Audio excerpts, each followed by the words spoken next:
MLB Advancement Day, a glorious day for the best ballers that play in the MLB streets. And in honor of that, we're just going to honor everybody on the platform today. I think we're going to run with the hashtag list. I wrote the thing. We've talked about doing a show like this in the past. And I wrote the thing as Nikki and I were trading off, driving down to Seattle, and I couldn't draft on my phone. So I was just like, man, I'm just going to off memory start banging out names here and get this ball rolling. And then I got a little steam on the Twitterverse there, or on the X.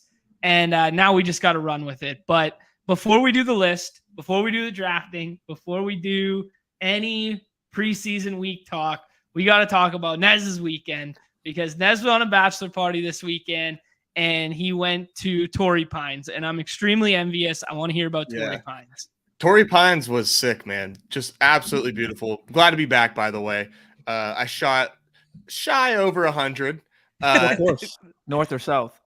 South. The Torrey I didn't Pines. even I didn't even know there was two, to be honest. Like, when I think of Torrey Pines, I just think about the par 3, right? Like, that's all I think about in my mind. I didn't even realize there was 2 courses. Yeah, so whenever they play I think Farmers Insurance, they'll split the rounds, 2 rounds on South, 2 rounds on North. So like you'll see like guys like crush the North and then like get their ass kicked by the South, but whenever that happens. But the rough wasn't like too high. Like, honestly, man, and a lot of people said this, like, it wasn't hard. It was not a hard course. Like, I didn't lose a single ball. Like, and I'm normally good for like 2-3 sleeps. Like, gone. Yeah, they go low on that course for a typical harder course. Like this year, it was like 13 under won it. So like, that's no meat. You know what I mean? It's not like the test of all tests, but yeah, I saw the 50% there, and just like so picturesque. You have like the hang gliders and stuff, and just like awesome weather. I will say I shot the worst out of the group, but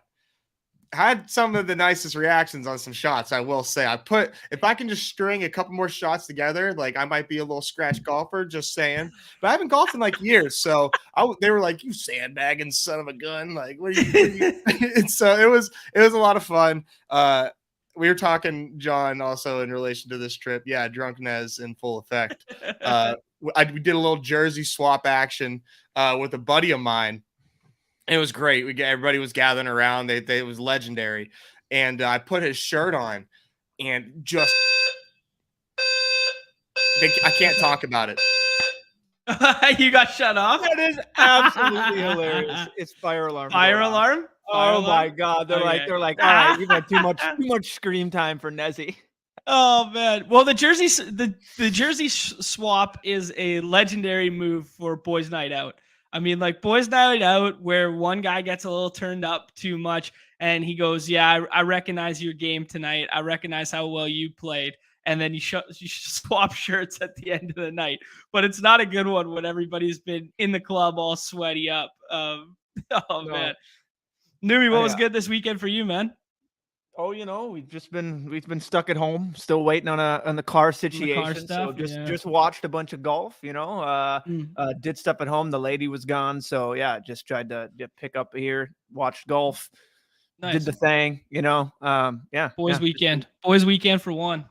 Exactly. Yeah. You let off also with MLB advancements. It also will be the second round of the PGA as well for the Pup Cup. So that'll come. Nice. I'm assuming Tuesday or Wednesday, because it starts Thursday, so they don't need to get them out. But we saw a new member of the channel there, Innes, who we talked about. There we go. Don't want to get into the list, but another guy that's looking for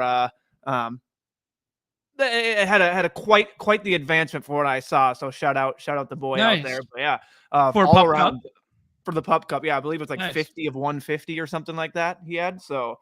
Yeah, that was when I made that first list. That was a big miss by me. Apologies. That was a layup. I mean, that I just I'll say it was hard to remember a bunch of names. There's new names coming in here as of this year, and I don't remember. And this can correct me if I'm wrong. Inthrius, sorry, it's Inthrius. Inthrius. So not in. I just say Innis all the time. But there's a lot of names that have joined and started coming like as of like this January, and then started coming in and all that. So I don't recognize his name as of now, just starting to dominate it in PGA over and over again. So Platform was a better place without you, bud. I mean, that's yeah.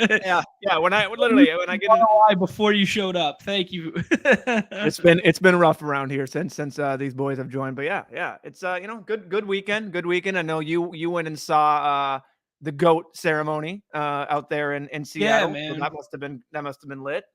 Yeah, I mean, like, for a guy who doesn't traditionally talk about the laundry, like, Felix was my guy. Like, I loved him so much growing up, and like, my peak baseball playing era overlapped with his, and it was pencil viewing for me, man. Like, every fifth day to be like, yo, happy Felix Day, and watch his start, because he was that good, man. And I don't know, we'll talk about it on the baseball show tomorrow, because I actually think, like, he's got a legit Hall of Fame case, and he got so undersold by being on such bad teams. Like, I made the comp on Twitter the other night that's like, he's literally Mike Trout of the pitcher position. But it's spicy. But, like, he was that big an outlier at one point in his career, right? I don't like being at the top. I gotta get I like this solo frame. I came in just in time to hear that King Felix is Mike Trout of the mound. I mean, it's spicy, it's hot, but, like, just the dominant window of his career, like that 5-year window, that 6-year window where he probably should have had 3 Cy Youngs, but everybody overcompensated for wins and stuff like that of that era. I don't know. It's a shame where it's like the team didn't have success, so he won't be remembered as fondly. And I kind of feel bad for Mike Trout, because he might be the greatest player who ever lived, and I think he won't be remembered as fondly because he didn't win shit, right? So yeah. No, it's fair. It's fair. I'll give it to you. That's your boy. He has a perfect game. We all. Yeah. I mean, he was dominant. I'll give it to you. It was an emotional one for me. I'm not gonna lie, because, like, he's a super emotional guy. So when he came out from the bullpen, and they set up a throne behind the mound. Whatever. We'll talk about it tomorrow. But he started crying as he came out, and then I was like, oh man, where's the dust coming from in this place? Like, oh, shoot. I felt that. I watched it's nothing near equivalent of a profile, but I mean, for a catcher position, when Joe Mauer had his number retired for the Twins just a few weeks ago, like, it was everyone coming back. Punto, Morneau, Santana, Johan was there, all the guys. Like, it was like, whoa, getting the feels right now. And then to see him out there, it's like, man, this guy was just truly underappreciated by some Twins fan. A lot of the Twins fan base, once he moved to first, it's like, gee, 6'4" catcher bending down since he's been 6 years old, couldn't hold up anymore. Yeah. No 25 years playing. So anyway, it's just good to see that. And yeah, I mean, King Felix also just has one of the just dopest names. It's for King Felix. You know what I mean? Like, They really leaned into it too, with, like, the throne, and they named a county after him. Like, the county's now called, like, now the county's called, like, King County something. I don't know. It was like, it didn't have Felix in it, but they renamed it, like, King County. It's badass. It's like I was saving this one for in Florida. right? County or whatever. Yeah. Raise it showing up on vacay. Love to see it. Appreciate. Wow, that. he was tuning in, man. He's like, I better see my name on this list. He's saying, I love it. That's miss. So true. Yeah, and then GA, I saw this one too. A tweet here, a little foreshadowing. I didn't want to lead the show with it because I don't have any insider knowledge, but the Chihuahua filled over the weekend. The big dog's already at 70%. And there was another small contest. Mastiff is about to fill. Yeah, that's not small, Nez. That's we don't have $1,000. I know. Well, define small and entry size. That there is nothing else. 25, 250, 1,000, and 15 weekly winners. Is it? So yeah, right. So this is where I was going with it. Is I think the reading between the lines is we can expect a little something this week sometime, maybe as soon as today. It's gonna be a big puppy, man. It's gonna be big. I mean, like you alluded to, we literally have no inside info, but this is going to be, if not it might be the biggest puppy yet. I really do think so. There's so much hype right now, and these fill rates are just out of control right now. That speaking Speaking of the fill rate, Rudman threw out a tweet today that said they have already reached, we're 18 days from opening kick, I think, something like that. And they've already reached the BBM max of last year. Yeah, it's nuts. Right? Like that's incredible. And we have truly exponential. We have casuals getting in because I had my uncle and then my brother-in-law both text me, and they like to do the pick'ems. They want you to look at your team. Oh, Yeah. they do pick'ems. They like to do the pick'ems because they're always texting me like, hey, what do we like today? Like this. And I have to explain like, hey, like I don't like that many. So like I'm not gonna put, they're like, oh, just give me the ones that you. I'm like, okay. I'm like, I would put $1 on it. And I got a text this weekend. That goes, BBM 3 million to first. Like, what do I have to do and all this? And I had to explain best ball. And next thing you know, they sent me like 3 teams. And I'm just like, yeah, you know, those are what the people would like, and those are definitely paying the rake. So good job on your part. But there's the people are flooding in there because I have 2 people over 40 draft and best ball teams that wait until like the last week to do their redraft. It's coming. It's coming. Yeah. No, it's definitely coming for sure. One more for the big dog. Never mind. He wants another one.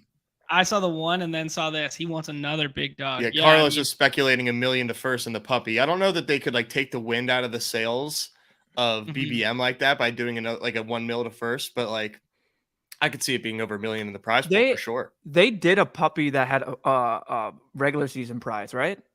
Yeah, I forget. Okay, I was like, so they're not going to do that. Yeah. So just trying to figure out what other things. Mm-hmm. Yeah, very possible. Yeah, just trying to figure out what's coming. But yeah, this is there's just always constant stuff to draft, and they realize that they want that small price point because a lot of people don't have the bankroll just to go in there and put BBMs or the big dog or the Mastiffs. So yeah, it's gonna be fun. I always enjoy. Yeah, I think like the casuals obviously gravitate to that $5 price point. Like all my cousins, all my my buddies who are just like pseudo players, the redraft boys, like gravitate to the $5 price point. They won't touch the BBM even. Let's go ahead.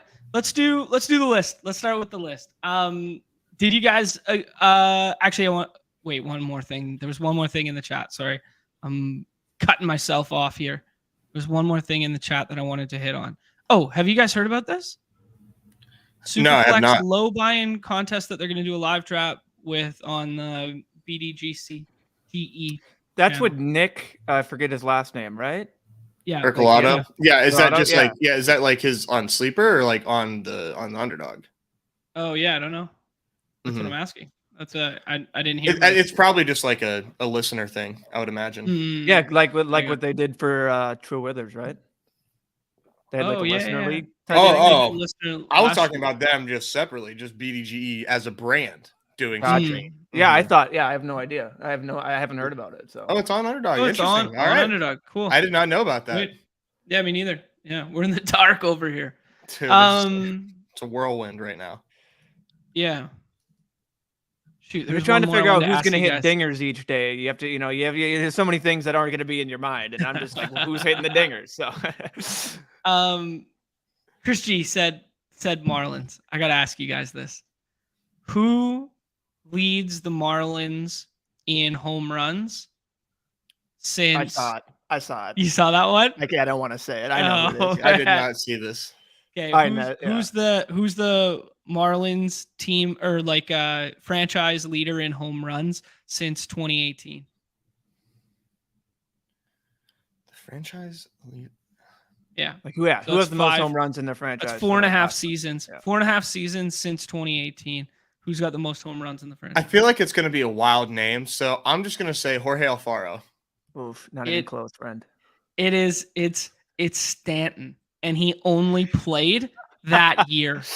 What do you put up the 1 year? The 57 or 58 bombs, right? It was 59. 59 bombs in 2018, and wow. He's the leader. That's wild. I not even close. Not even close. Yeah, I mean, I love Alfaro, so right? I thought maybe he was a little compiler there. He was there for a while. Wow. Not even a single season, just like in that time span. Right. Yeah. Yeah. In that, so it's his 1 year of production has outspanned the 4.5 years of other Marlins power hitters. Anyways, that was kind of fun. Okay, I tried to make a tiers maker this morning. Then it said I had to upload an image for every single player, and I got through the whole process. So we're just doing it in Excel. I'll make it look pretty eventually. But just, reminder to everyone watching and when the intention of doing this and the intention of the list wasn't necessarily like, we're going to have some fun and we're going to debate, this guy and this girl and whatever. But the intention of this list is like building community, highlighting the talents in the community and that sort of thing. So I basically just copy pasted. I posted 3 of them on Twitter. I have 100 and something names here. As we're going in the chat, I want people to be voting. I want people to be mixing in. I want people to be commenting who belongs where we think, whatever is. These were my initial tiers I came up with, guys. I came up with the Mount Rushmore. Mount Rushmore will put the 4. The champs, the BBM champs, we could just go ahead and fill that line in right now. They get their own kind of like separate tier right here. The daily draft degens, to me, I'm thinking about the guys who are playing every sport, multiple, maybe not every single day, but every time you see their name, they got 20 entries in that day, or they got 100 entries in that day pending the sport. Those are the guys I'm thinking about there. And then sport specific, if you think they're an outlier in one given sport or they're the best in that given sport, we'll toss them in there. The best ballers tier, admittedly, I think the best ballers tier could be super, super long, and it just, and whatever. So I'm probably missed a bajillion there. And then just some fun ones here. If people in the chat want to shout out, like the Showdown Masters tier, I just had to put that in there because Carlos needed his own tier. Yeah, Carlos was the king of the 2 game. That's the Carlos tier, the king of the NFL 2 games last year. Carlos, when do I get a little bit of that cut for getting that 2 games out there, huh, Carlos? Like, if I'm just gonna say, I got the ball rolling there, Carlos. So I'll send the Venmo your way. You know what I mean? Neumy taking claim on being the reason for 2 gamers is one of the best bits going. I'm just saying. It's got his fingerprints all over that thing. I don't know what to tell you. I feel like speaking of tiers, maybe there's like another tier that like might be missing. I'm not like what? Sorry. The returns, Nez, I'll add a tier here. I'll add a tier for you. Returns again for the 9th time playoff contest. Almost 5 fig winner. Did he chop it? Wasn't it a chop? Or it was a 10K chop for 7.5. Lest we forget. T1, baby. T1. Oh, almost 5K winning chop. Here you go, Nez. We're just gonna go. It's off the screen. We're gonna go ahead and we're just gonna put Nez in his own tier right there. This is the Nez tier. Pay respects, man. Pay respects. That was great. Oh my goodness. Yeah, the Heat God. That's a really good one, GA. The Heat Check God tier is just Chip by himself.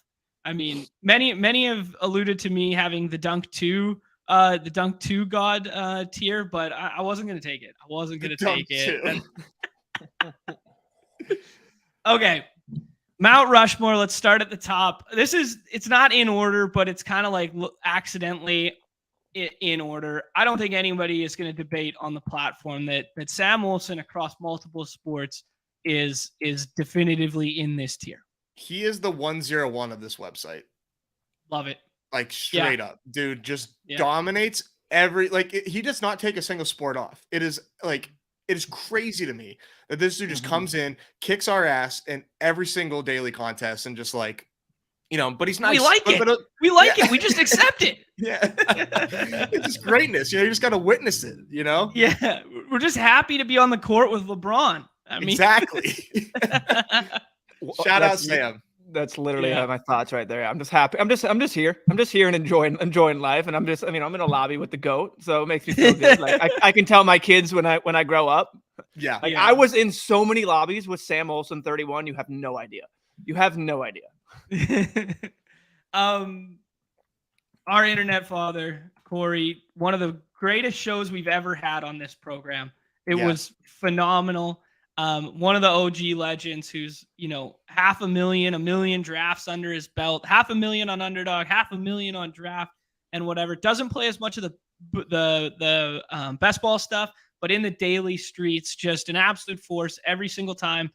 Who's he on in hoops? We would talk about it on the Hoops Daily shows. We talk about it on the MLB shows. We'd be like, who's he in? Who's he on today? Who's he on today? Okay. Oh, he's got 80% Zach Collins in the 6. I might have to do a little bit of Zach Collins today. I think we got to get Zach Collins in our lineups. We have to. Yeah.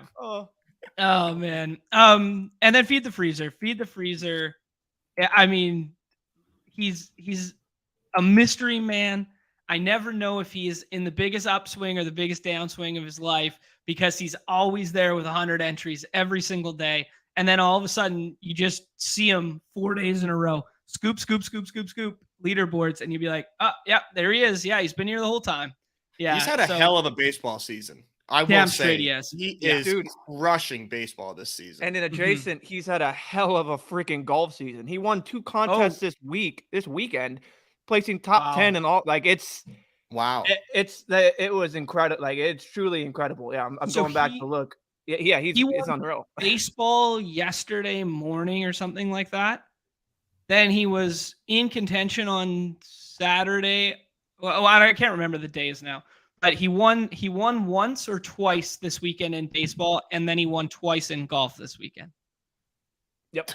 That's nuts. What a sicko. Have a year. And his swap, out. And the swap equity bit that he gets for the Tommy Edman, you know what I mean? Like of all guys, all of a sudden it's just like, now not only am I gonna have all my swaps, but I'm gonna have 10 teams with Edman. So all of a sudden you look and is that what it was?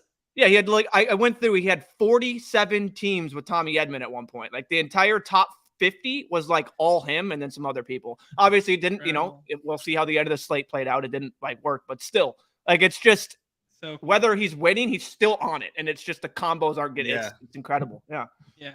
Here's a good shout. Sam also never autos. No. That is some sheer man hours put into the platform. And that makes it intimidating because he's in there. It's not like where if you get, some of these names that we talk about, it's like this dude isn't even in here drafting with me, it seems like. But Sam is you see him consciously make your picks and it makes you a little intimidated. Oh yeah. A little bit. He's watching you. He's probably laughing at us. Yeah.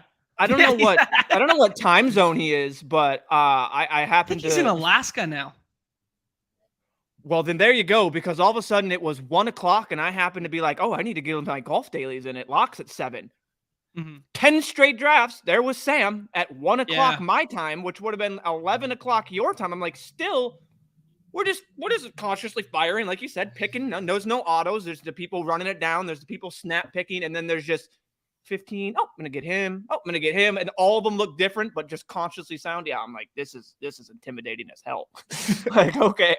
I'm here falling asleep, and he's probably spreadsheeting it up. It's unreal. Yeah. Guy never takes a draft off, right? There you go. That's the perfect analogy to it. Guy never takes a draft off. This fourth one is up for debate for me because there are a lot of 2 sports stars. There are a lot of best ball coupled with daily stars. So if you want to include the best ball narrative, I think you could make a very strong case for Eagles here. I think if I Was Inverted played anything other than football, you could make a case for I Was Inverted just based on last year's BRs alone. You could put him in there. I would selfishly throw old John Boy's hat in the ring here, but I'm not on that level quite yet. RT99. You gotta earn those stripes. Okay, yeah, out 5 rings, dude. Every sport. RT99. Just in terms of process, and apart from being a terrible, filthy, never push the plane clock milker. We respect everything about RT99's game. So I'd consider there. What other names would you guys throw out for the last spot in Mount Rushmore? I don't think that it can be anybody other than Eagles. Yeah. I will say. I think when we get to other sports, like we can really get into like who like DMC is definitely up there. DMC has, I think, taken down like multiple battle royales for football. Like he crushes football, but Eagles is in there every single sport, maxing damn near every single tournament. And he takes down dailies too on top of it. It's just like this dude, just like he's very well rounded, and he is like the first boss you meet on Underdog. It used to good be. point. It used to be. We almost need a tier for like the rafters, because do you remember Ship It? Ship It, like I don't really see him anymore. He used to be there all the time. Now I hardly see him. But like, you know, this is a poor one out for Ship It. But for I me, always thought I gotta get Eagles to Ship It were like just like I'm like, is this the same person but just another account? Like I'm lost here. Like Ship It and Mayor McShip It were always in the same lobbies together. Now I never see them. I don't know if anyone has seen these guys. They got banned because they were multi-accounting. I see McShip It a lot. Really? I don't see them at all. I still do. I still see. I still see McShip It. Yeah, for sure. Mostly in like the best ball streets, for sure. Okay. Yeah. Yeah. Paul won 2 BRs last year, and like took second and third in a couple as well. Like just a printing machine. Yeah, I Was Inverted did have a little success in baseball early last year. That's what he alluded to building his NFL bankroll for, was he had some success early in last year. And then as soon as he won it up the max, he was like, I'm out, guys. Like I was so glad. I'm like, see ya. Yeah. Like, get out of here. Get out of here, pal. Okay.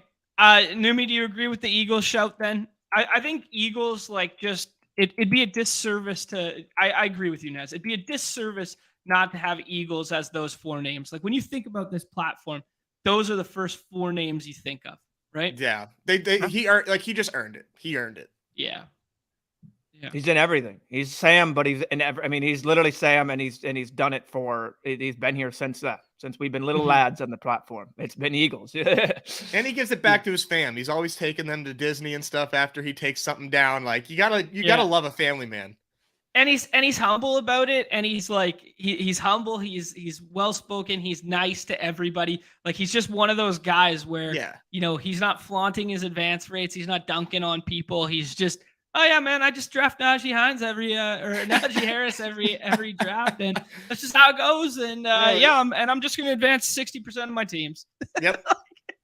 Just take notes. I don't know. Oh man, that's good. The champs tier. I think the champs tier is obviously quite self-explanatory here. I was just gonna take the 3 BBM champs and stick them in here because there's a special place in everybody's heart on this platform for Herzig, Liam, and Pat.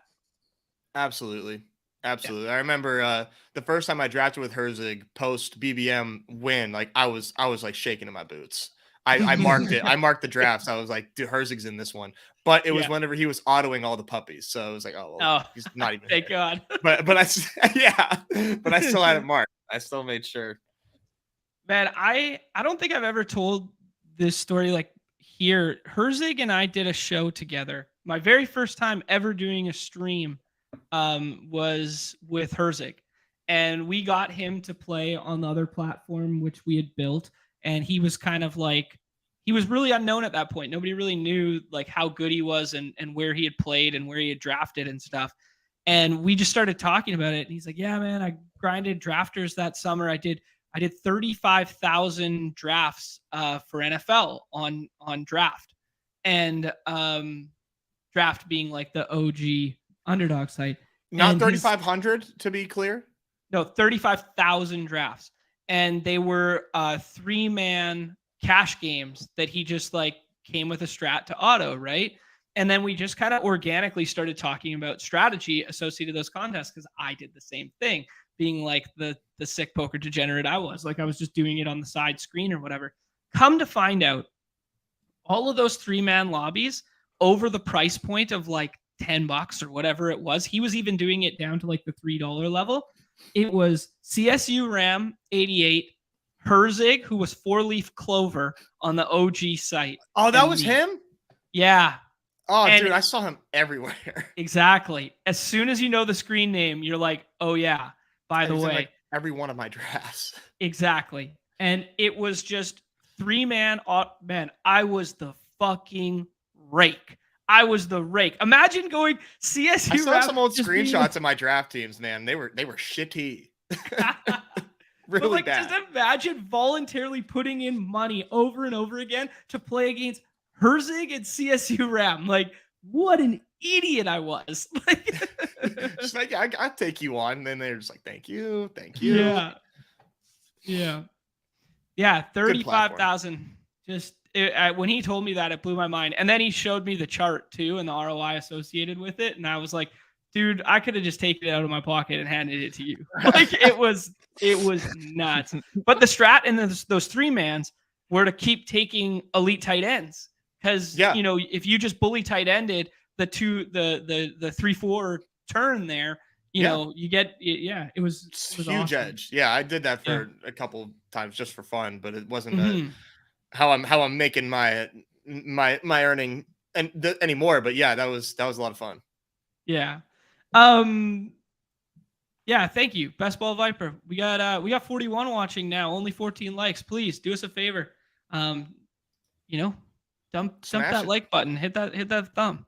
Let's start hitting some rapid fires here because we could be all day giving everyone their individual flowers, but really want to shout out the goats of the site there.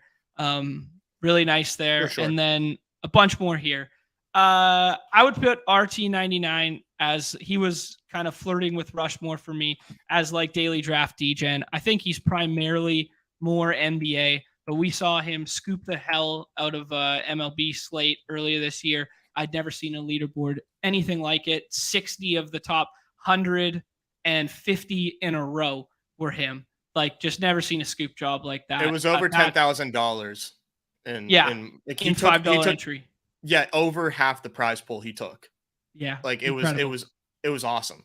I've never seen anything like that ever. Still to this day, the best individual achievement on the site. Period. In my opinion, that is harder than winning BBM. That is harder than winning just dead ass. Seriously, like you have no, like if you don't try that at home, like let's just like make that clear. Don't try that at home because it will hurt. It doesn't. There's a reason you don't see it because it literally looked like you had a crystal ball. It was fucked up. This next kind of grouping kind of all goes in lockstep. Beretta James just consistently battling, tough to play against in every sport. I would put him in the daily draft degen one here. Do you guys agree with that ranking? Oh yeah, definitely. Yeah, Beretta's out here. Let's keep shouting them out here. This is kind of like my hoops tier. Right here, as like the Andy, the John Boy Beats and Crutches are just like the 150 guys every single day, grinding the hoop streets, always on top of the news, and found themselves some great success towards the tail end of last year. It was really nice to see the strategy and the players associated with hoops grow last year. For sure. There's a little like friends and family grouping because like there's a couple other names that I would put in here, but they're not like they don't hang out with us, but like they're there. Right. And you see them. Right. Yeah. Well, who else? Jay Sar.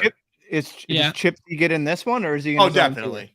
Well, Chip is almost like in his own tier, but yeah, this is the heat check tier. Chipsy's on the list. He's a bit further down right now. These weren't in order or anything. They just as they came to my mind, which I guess accidentally turns out in order. But Chip is just a legend in his own right. He does deserve his own little cell. Yeah, exactly. Fully agree. We're gonna cut the Nez tier and put the Nez tier a little bit further down out of the way here. Get me out of the way. El Padrino, NBA or daily draft degen? That's a good one. I think daily draft. He's in quite a bit. I do think he's multi-sport. Okay. Yeah. Like it. B Burgundy, same question. Every sport. Think so? I was gonna say hoops. I thought he was like a hoops all-star. I think I see him in baseball quite a bit. Okay, nice. Yeah, Burgundy I started paying attention to a lot last year in NBA and taking note of who he was on. Mm-hmm. Yeah, he's a really good player, and one of the I really respect guys that have had the same icon on the site like forever, and he's always like he's been that blue hound. I believe he's a blue hound, right? Or is he the green hound? Like I just say that. I can't remember. He's the blue hound. I'm almost certain. Yeah. You want to delete cells? Yeah, I do. There you go. All right. More shouts from the community. Don Wizard was a shout from Lex. Told me on Twitter there that he was kind of like the OG. I was inverted of football kind of before we were even grinding the daily streets a couple years ago. So Don Wizard getting some love here. I know the screen name. Definitely seen him in the football streets, but not someone that came top of mind to me. Which I instantly thought of I was inverted, and DMC had a lot of success last year in the NFL streets. So put these guys on your watch list. No doubt. Rydock, Nick, Pam, also friends of our show. Big time NBA legends for sure. Mm-hmm. NBA streets are tough. Dude, so NBA is no joke. Yeah, it's not. I think it partly because of the volume associated with it. Yeah, and like the active changing news, like you just have to be like so on top of it. Yeah, it's fun. Mm-hmm. Player Q. I give Neil a shout here. Stochastic guy. He's been in the baseball streets recently. Doesn't play a ton of volume. The main volume that he plays is in DFS, but he's been putting in more and more entries lately. Saw him do some really sharp things in the NFL dailies last year. And he's 150 maxer when it comes to the best ball stuff. So I was putting him in kind of like multiple categories, but maybe best ballers, maybe our first one in the best ballers category. He is like kind of one of one right now in the category of like DFS, like studs, because he's got a milli under his belt, right? Yeah, he won the milli a couple years ago, 5 years ago, maybe. Yeah. So like, we've seen a little bit of this crossover happening. Yeah, the DFS studs converting. Yeah, like people want to play with us. They want to. They think we're. Oops. What did I do here? They think we're easy cash.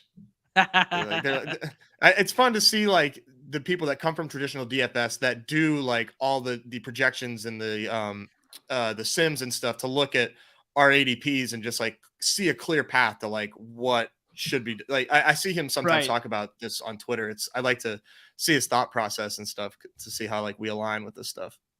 Yeah, because we used to talk a lot about like how we convert, right? Yeah, like, how do we convert that knowledge? How do we port that knowledge over? And these guys are just like, oh yeah, this is a 1-for-1. You could do the same thing.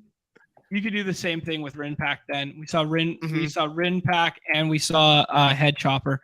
Just names to take note of that have now shown up in our streets that are screwing our EV of these quality games. They're ruining our good games. Yeah. Ketchup Stain. Where do you guys think Ketchup Stain belongs? Dude, he can attack anything. Yeah, whether it be best ball or daily or like he's got multiple best ball like tournaments under his belt. He comes in here for the high dollars. I know last year it was they started releasing that high dollar NBA. I don't know, was it $100? But I mean, it was like 3-4 nights in a row. He was in first, won it, or basically in the top two, and then always flirting with it over and over. So he's definitely, he's an OG too. Ketchup Stain was one of the first names that I saw with the badge. Yeah, he's almost like Rushmore light. Like he. Yeah, I would say like draft degen, like for sure. He's up there. Yeah, I like that. Okay. Yeah, Rushmore light. Rushmore light might have to be a tier here soon. We got some names, man. We got some names. Yeah, we do.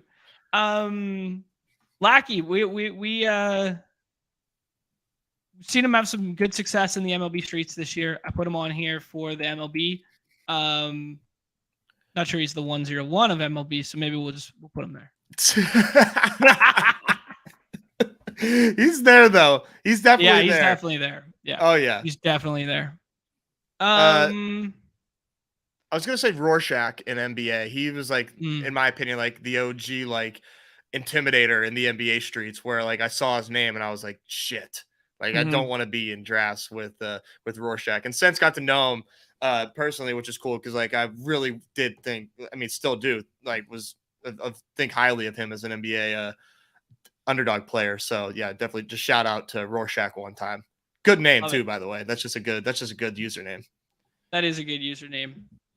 We're kind of getting into Rushmore Light tier here now that you brought it up to me, because Rushmore Light, you could make a case. Obviously, you alluded to Ketchup Stain. I alluded to RT99. You can make a little Rushmore Light case for Shimmy as well. Definitely. Shimmy Coco Pop, always grinding, always doing well in every sport, man. Like, he's noteworthy name every time. Never really seen him in the community. I think I've seen him on Twitter before, but he's in the Discord. Oh, okay. Oh, lurker. Yeah. I mean, he's chatted a couple times. Yeah. So if you type in just on any of them, he's nice. Chatted a little bit. Yeah, he's definitely a lurker. We appreciate him for recognizing us and hanging and gracing us with his present. But yeah, the back-to-back heat check champ gets his own tier. Well, never forget. Never forget. This is a good shout by GA too, that RT99, Beretta James, and Padrino all seen in the hockey streets too. So yeah, a little more respect on their daily draft names as well. Brendo, yeah, the Adam Duvall slate. That was the RT99 one. The Adam Duvall on every damn team. Socrates. Socrates is an interesting one because I don't think of him sport specific. I just like, oh yeah, that's a good drafter, and he's out here. I didn't really know where to put him. Probably just like daily draft degens, I guess. Yeah. But like one of the OGs too. Like that's another one of the first names that I remember like seeing with the badge. Like he was up there. Okay, so maybe what we got to do is we got to just do the OG respect here. What do you think about that? OG respect. Put a little respect on Socrates there. Put a little respect on Shimmy in the OG's respect here. Yeah. No. The user. Yeah. Let's keep it moving. All right. I'm moving Ketchup Stain to that tier too. He deserves it. He does. Oh shoot, man. I'm not the right guy at the helm for an Excel sheet. Baby Stevie. Baby Stevie had some success in football, always hanging out in the Discord and stuff like that. Yeah, I think of him as a football and hoops guy. I think of more football than hoops. What do you guys think? I think so. I do remember seeing him in hoops a lot, but he's in everything. Baby Stevie's in everything. Yeah, same. That's what I think of. I remember him in the hoops chat over when I see the hoop chat flowing. Yeah. So I can just immediately go back to the craziness of just seeing all these people commenting for hoops, and he was definitely in there daily. Yeah, let's delete some cells here and keep moving. Crazy Chit I think of as someone for NFL specifically, but I think it's a OG respect name tier for me. Yeah, he's not a name that catches my eye a lot. I think I miss him like more often than not, but I know who he is. Like I have seen him, like, but I couldn't like pinpoint like his sport, so to speak. We'll put him in NFL then, because I recognize him from NFL. Yeah. Yeah. Chad, the spreadsheet virgin himself, the legend. He's a hoops guy through and through. He does all the BBM. He does all the good work for us for the BBM. He's a legend in the community. But I think of Chad first and foremost as a hoops guy. Definitely. Chad's big time hoops guy. He's in there grinding with the rest of us. Like it. This is next tier. I'm starting to think of the puck guys. I think the puck guys, your mind goes to Sabes, and DJ Sabes kind of deserves a tier of his own amongst the puck. He does. Yeah, like this is like the puck god tier right now. Takes down the regular season, makes the site, start pushing the narratives of why puck should outsell NBA and all this sort of thing. So Sabes gets a tier of his own. DJ Mitchell there. And then who else do you guys think of when you think of the puck streets?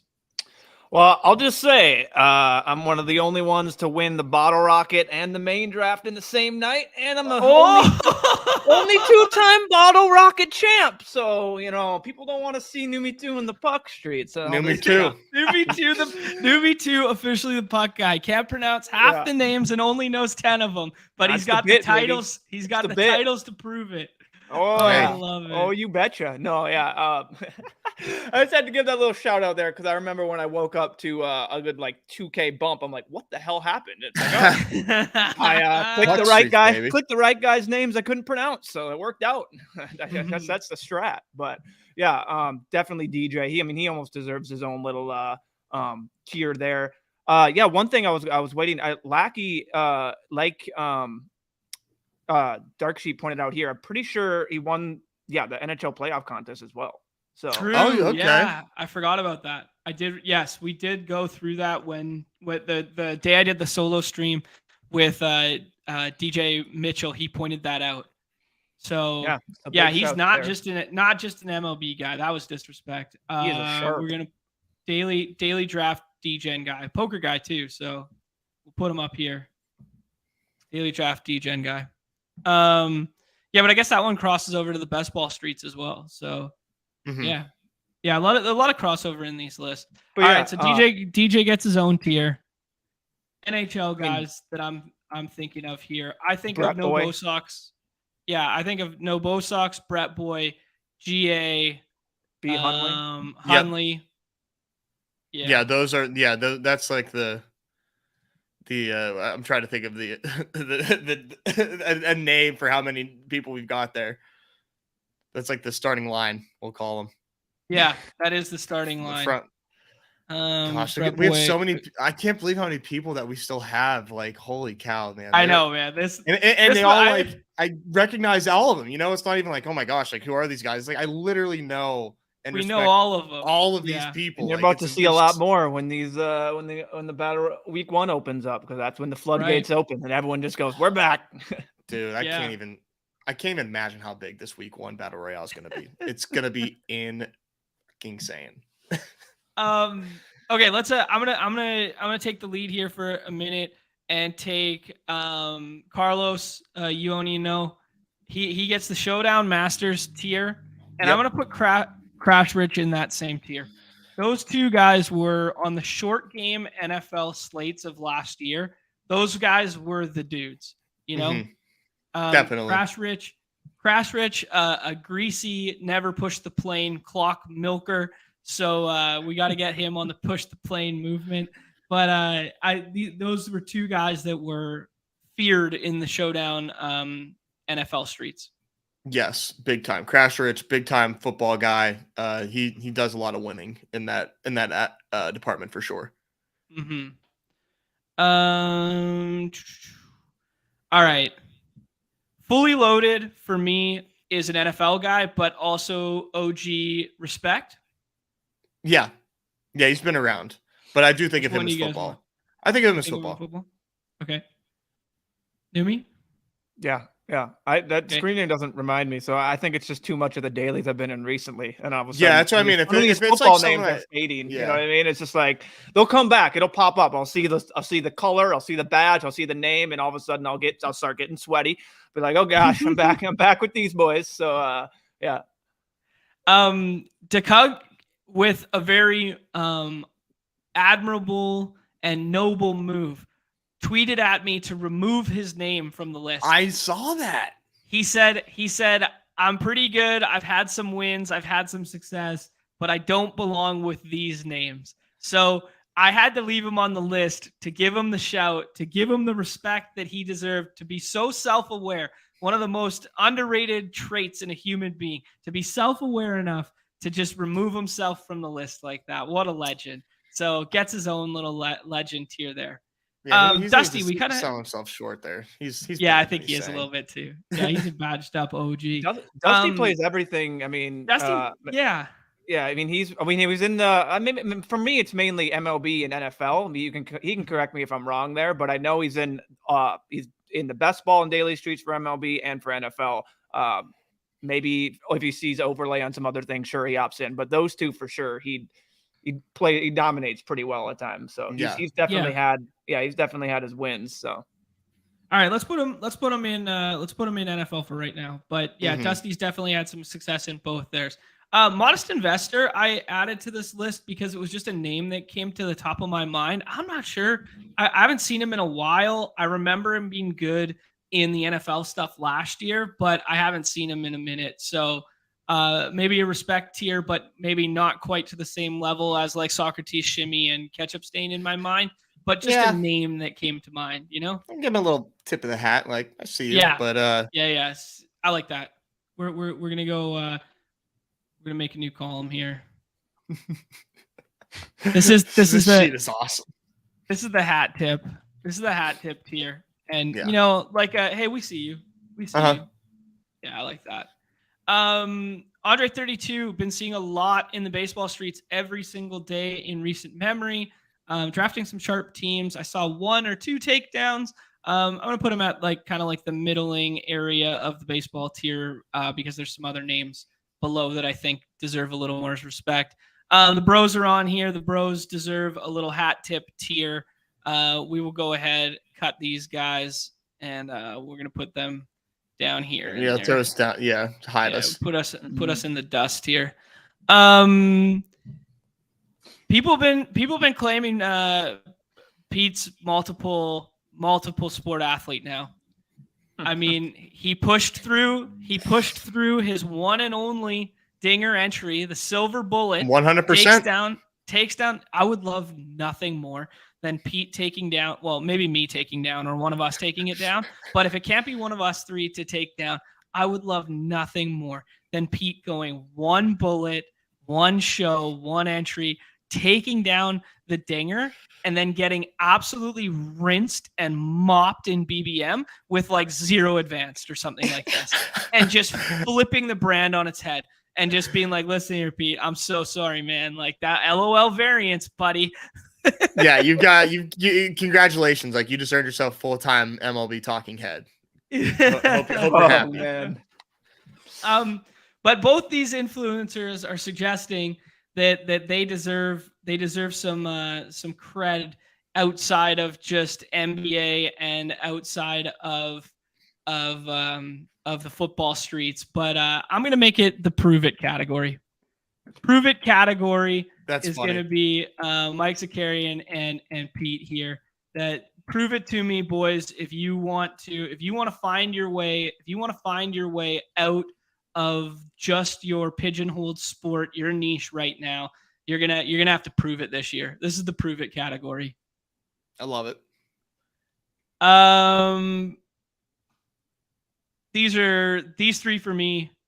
I mean, JGFC is best ballers. Best ballers. Like when I think, Max entering best ball contest, I think him and I think Jewish McCaffrey. I was just gonna say, Jewish McCaffrey for maxing it within an hour of it being launched.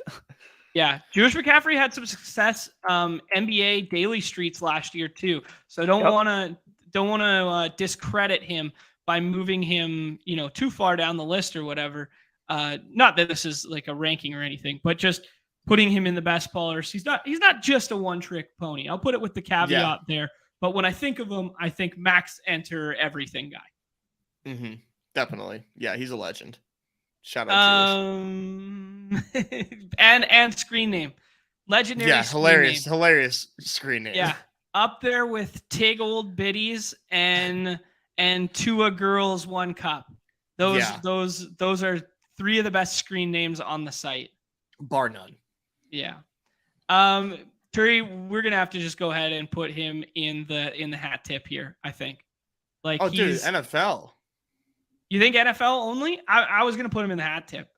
Maybe basketball, maybe hoops too, but like he's in hoops. NFL like grinder from what I remember. Maybe I could be mistaken, but okay. Turi's out here. Okay, I like it. Dave, that's a best baller to me. Best baller, yeah. And he's coming for the daily crowns this week right now. Yeah, he's close to maxing, I think. Shout out Dave, D-Town guy. Dark Sheep, clear MLB guy. I know he's branching into the NFL stuff and whatnot, but just Dark Sheep through and through. I think of Matthew as he's going to play some season long. He's going to play some dailies. He's mixed in at least one daily win this year. Checking out his advance rates looks pretty good. He's watch the sheep seats on Friday nights there because lots of valuable info. Just a sharp mind in the community. It's good to have his voice. He's like one of the biggest thoughtful contrarian voices to the echo chamber that we have, and it's very important. Who else we got here? Baby Stevie, they're coming. They're on the list. I know they're down there on the list. Sorry, I haven't been keeping up with the chat. Yeah, Dreamtown's coming. He's on the list. Those guys were all guys I missed the first go round. We fuck guy more than John. Many are saying. I need a new category that's the donators. This is great. Sign me up. Oh my god. Blake's name's on here too. Blake, what are you? Tell me what you are, Blake. Blake, your name's coming. Is it B. Brecken? It's kind of similar to It's B. Brecken. No, I know his screen name. I'm telling him, I'm asking where he thinks he fits in. Yeah. Got you. Joka for me, he's on the list here. He's an NBA guy. Guy for me. Yeah. I mean, he's a little bit of a versatile baseball honestly. Too. Yeah. No, NFL and PGA. So I mean, you can just go put him in the daily draft, degen, or just hat tip if you want. Like, he's out there. Hat tip guy. He's definitely out there in multiple streets in the daily draft stuff, but he's not putting in the crazy volume compared to like RT99 daily draft degen. So he goes hat tipped here. There you go. All right. In 3S, he's in everything. He is flirting with OG respect, but he's kind of new, or newer, I guess, than kind of like this tier. He's daily draft degen for me. I mean, up there. I mean, hat tip or daily draft degen. I would put them all those two, and then if you need a guy for PGA, a guy that's honestly been more formidable than Feed the Freezer, which is quite the accomplishment. Wow. Even more. I mean, honestly, it's been Inthrius over and over and over. He took another contest down this weekend. Top 10s in like 4. Like every weekend, I'm pretty sure he's won a contest in PGA. He's the PGA GOAT right now. He's the DJ Sabes of PGA. 100%. Like, damn. Wow. It's just all of a sudden you think you're safe at the top of that leaderboard. If there's still about the back of the field at 9 holes and they got 9 holes to go, you better be scrolling down because you're about to see with the holes remaining. You're going to see Inthrius with about 3 lineups charging at you. If he's not already at the top running away. So yeah, we've been chatting in the DMs a lot, and mad props to him because did not see him in the PGA streets for 2 years before this, and now he's just cleaning up. So love it. I mean, and maybe I don't want it to be like a slight or a disservice to put him as like PGA King. I think that's a really good shout, but like just recognizing that he's also, he was drafting BBM with us. He's drafting baseball with us. He's always grinding. So PGA King, asterisk, hat tip / almost OG respect here. Yep. Add a tier right there. Love it. Yeah. This is we'll put the asterisk so people know. The little asterisk. But the asterisk is good asterisk. How you spell asterisk? Just one. It's a single asterisk. Oh, man. Oh, it's a single one. That's funny. In a good way. In a good way, yeah. Oh man. ELB was given to me by someone on Twitter there. I know the screen name. I definitely think it's not it's King Cap. King Cap, is it? Yeah, it's King Cap. But there's 2 ELBs. There's ELB with all the numbers. That's King Cap. Oh, it is King Cap. Yes, it is. Okay. Okay, He's we're trying gonna to dabble in baseball. He doesn't have a win yet. So you can't be crowning him just yet. But he's a champ, and he has like an absurd amount of James Outman. So be on the lookout if James Outman catches fire in the best ball playoffs. Just know he's sitting pretty. Okay. We're gonna put him in the champs tier because he deserves that for winning the regular season last year. Yeah, suppose winning $1 million will you win $1 million on the site and you get in the tier, right? All right. Let's start hitting some rapid fires out here. Best ball Viper and asset, I instantly think MLB. MLB. I mean those guys are. He's in that, but he's also dabbling. Like he's in NFL a lot too. That's probably for sure. Yeah. So, but yeah, definitely think MLB for the boy. Like it. Cowboys messaged me and said he'd put his ROI up against anybody on the site and come and get me in NFL season. I respect the shit out of that. He's right next to Ennis. He's in Threas. He might he's the guy honestly in PGA. It's quite impressive. Over and over again. I'm in these streets daily and week and every single day and it's the same names and you see that red logo and avatar up there with I don't know the dog but and you see Cowboys. It's like, well, all right, I'm in trouble. So we gotta get him on the show, man. I love that. I love that take. Like, we gotta bring him on. Let's spice some shit up. I love that. Like go to war. Like let's go. This is 0-sum game. Put up your graph. Show me your graph. Okay, we're going to go PGA King for both of them with the good asterisk that we know they play other sports. The good asterisk quantifies as plays other sports well too. Daily Dial for me is he took down some best ball stuff last year and he took down a BR. So for me, he's an NFL guy through and through, but I think of him in kind of like this same best ballers tier. Yeah, I see him a lot. I can't quite put my finger on like which contest I do see that username a lot, but I do see them quite a bit. Yeah, I like it. All right. Bodie for me's a hat tip guy. Kind of see him across the board. Can't pinpoint a definitive sport for him, but just know the screen name, always see it, always grinding. Yeah. I don't have too much experience facing Bodie. Mm-hmm. I don't think. So I think we could use that same narrative for both him and I Like Kitties. Mm-hmm. Yeah. Like I know I see Kitties a lot, and but I can't remember like which sports really. It's definitely more probably football. These screen names to me are like you recognize them because you see it all the time, but you're not sure if they're G'd enough yet to be mentioned amongst the kings that are up here. You know? It's fair. All right. Dreamtown for me, football and basketball, but had some good success last year in basketball. So I'm inclined to put him in the basketball tier right now with the asterisks of I know he belongs in football as well, but I only see him as a 2-sport guy. Mm-hmm. I think I agree with that, but he's very, very good at both. Mm-hmm. Yep. Fornan, I say the exact same thing about that, but think the inverse is true about him. NFL.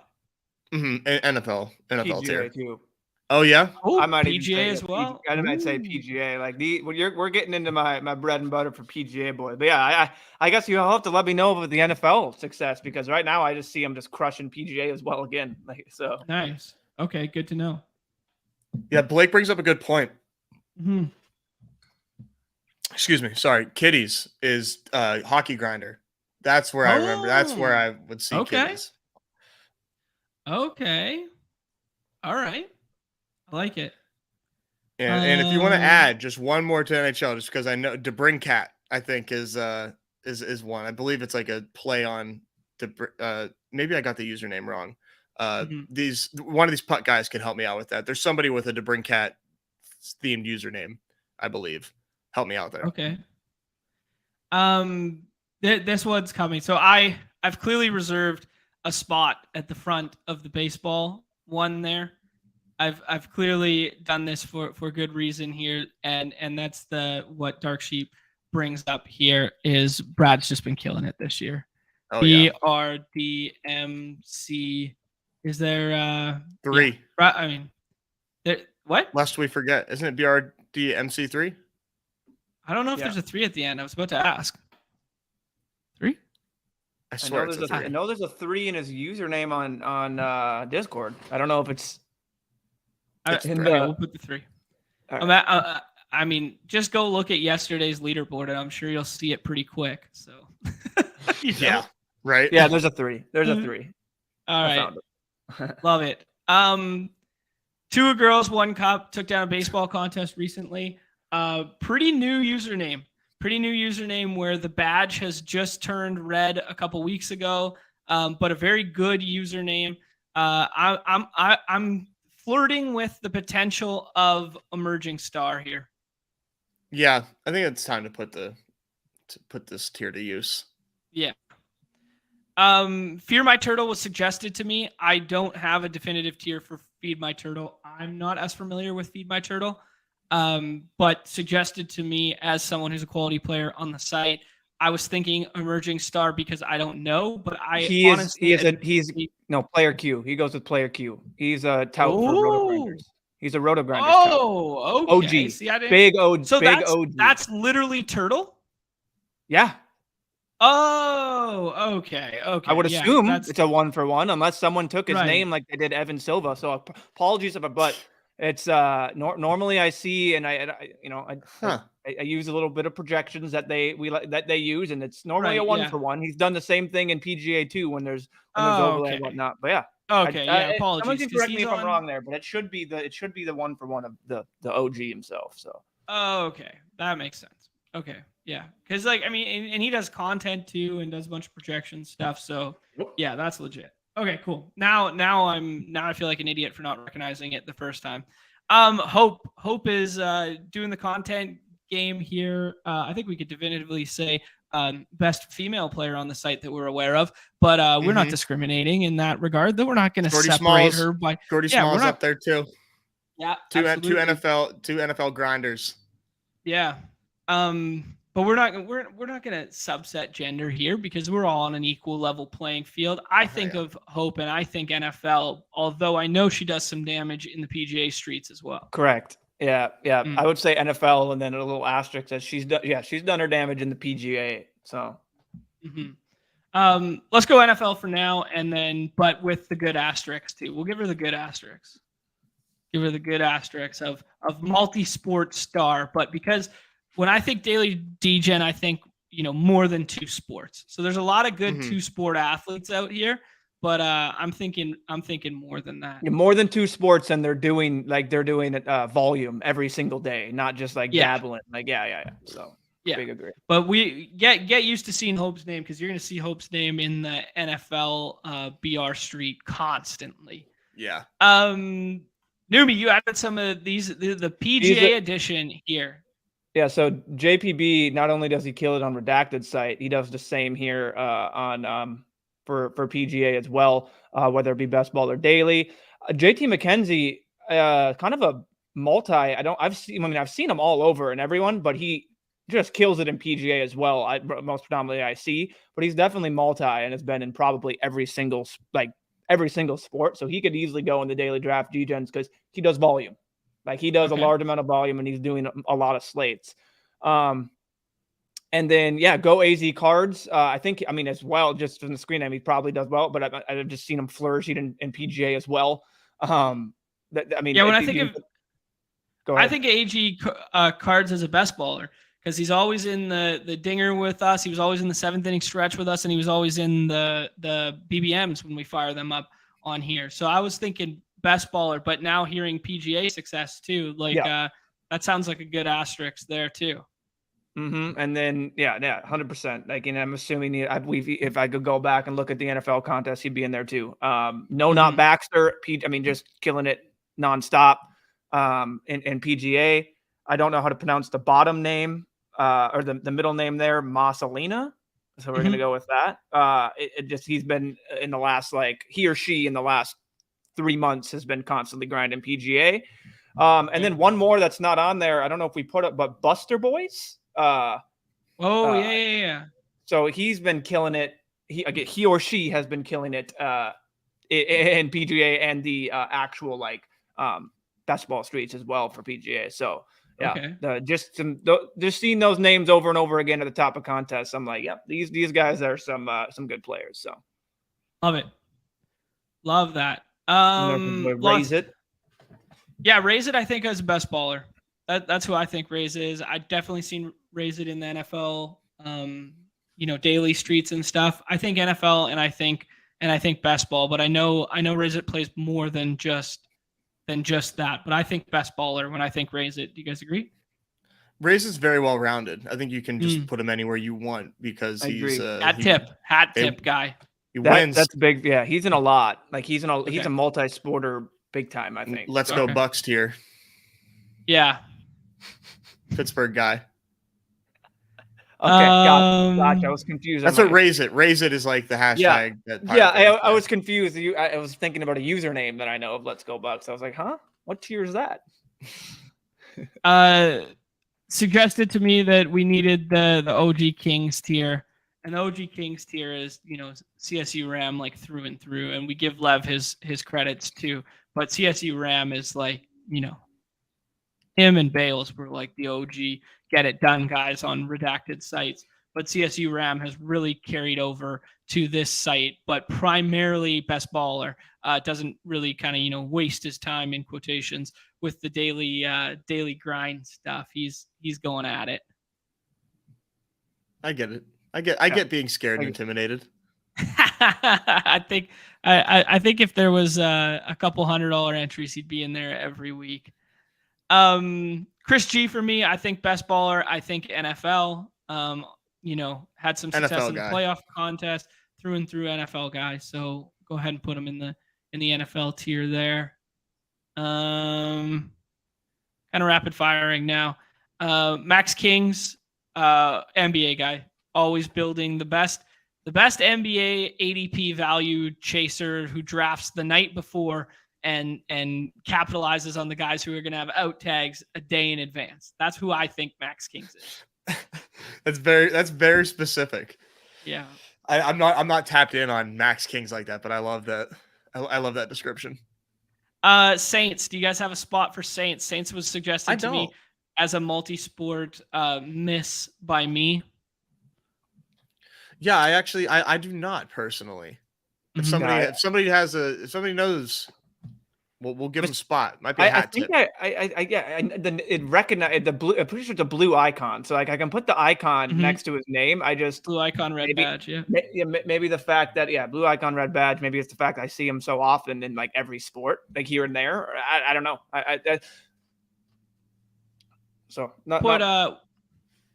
We'll put hat tip.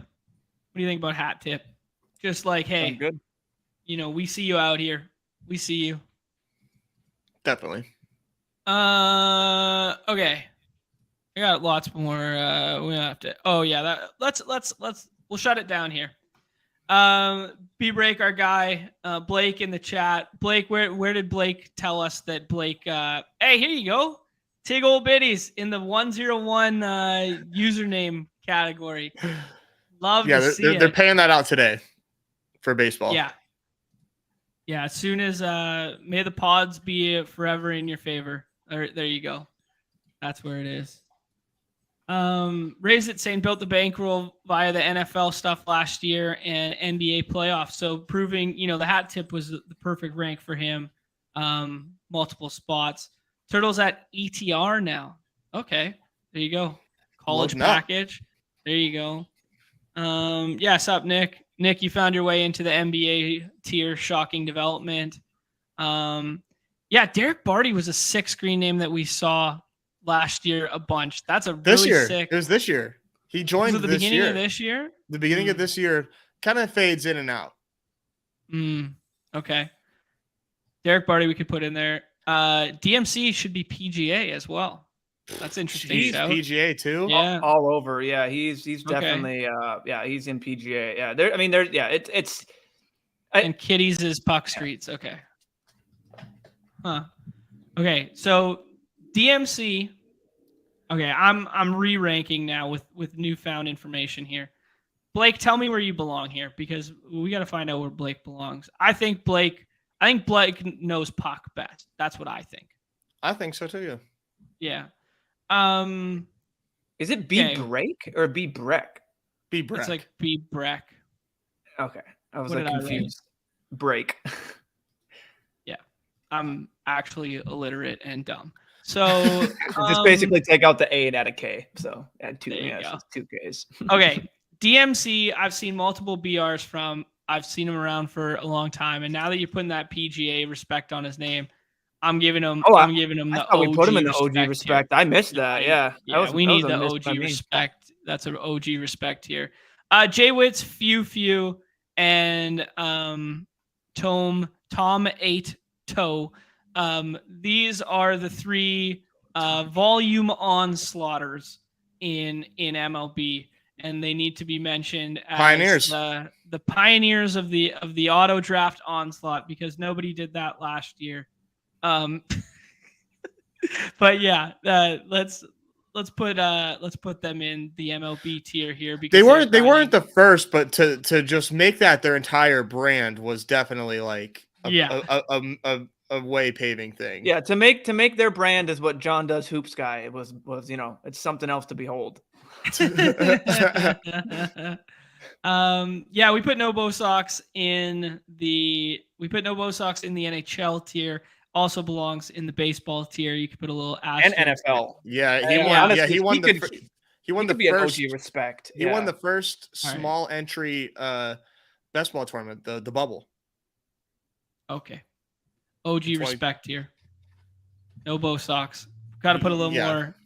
Put a little more respect on his Adam name. Clev. I know he does NFL, but it's pretty good in NBA. That's the guy that you want to talk about. You talked up whoever it was doing the early basically drafts in NBA the night before. You're gonna jump in some drafts as they drop the night before. You're gonna see Adam Clev in there getting up ADP values and getting your Elfin Senguns that should be in the 3rd round in the 6th over and over again. So definitely feels like a hat tip guy then. Multiple sports, soaking ADP value, doing something like you think raise it, you also think Clev, right? Yeah. You on that level? That's a good comp. Comp guy strikes again. What do you know? Comp guy, baby. Paid. Been seeing Paid and Magikarp in the MLB streets this year a lot. Yeah, Magikarp's taking a lot of money. Yeah. Mm-hmm. Taking a break from Pokemon and destroying us in MLB. Like that. Something like that with the eye in front. Perfect. Yeah. Yeah. Great execution. Did Blake tell me in the chat yet where he belongs? He said he doesn't deserve it. He just likes to troll Chip. All right. Put him in the troll tier. Yeah. He gets the troll tier. Troll tier all to himself. And there you go. Blake, you get the troll tier. Love to see it. That's funny. Man, I'm quite proud of how far we've done this list here. These last guys at the bottom here, FF Child flavorized this. Do me favors. All our best ball guys in my mind. Yes. Yep. A Rosen, been seeing a lot in the MLB streets. I think of Randy when I see that name. Yeah, right. He's a dual. Put an asterisk next to that because he's doing the same thing at PGA. Oh yeah. Love it. Yeah. Okay. A good asterisk. Yeah, and then so I'll add these guys. McJunior gave me the shout. Him and 1 second were both giving me the shout that they wanted to be in the emerging stars. They're in the emerging, prove it this year category. That's fun. Yeah.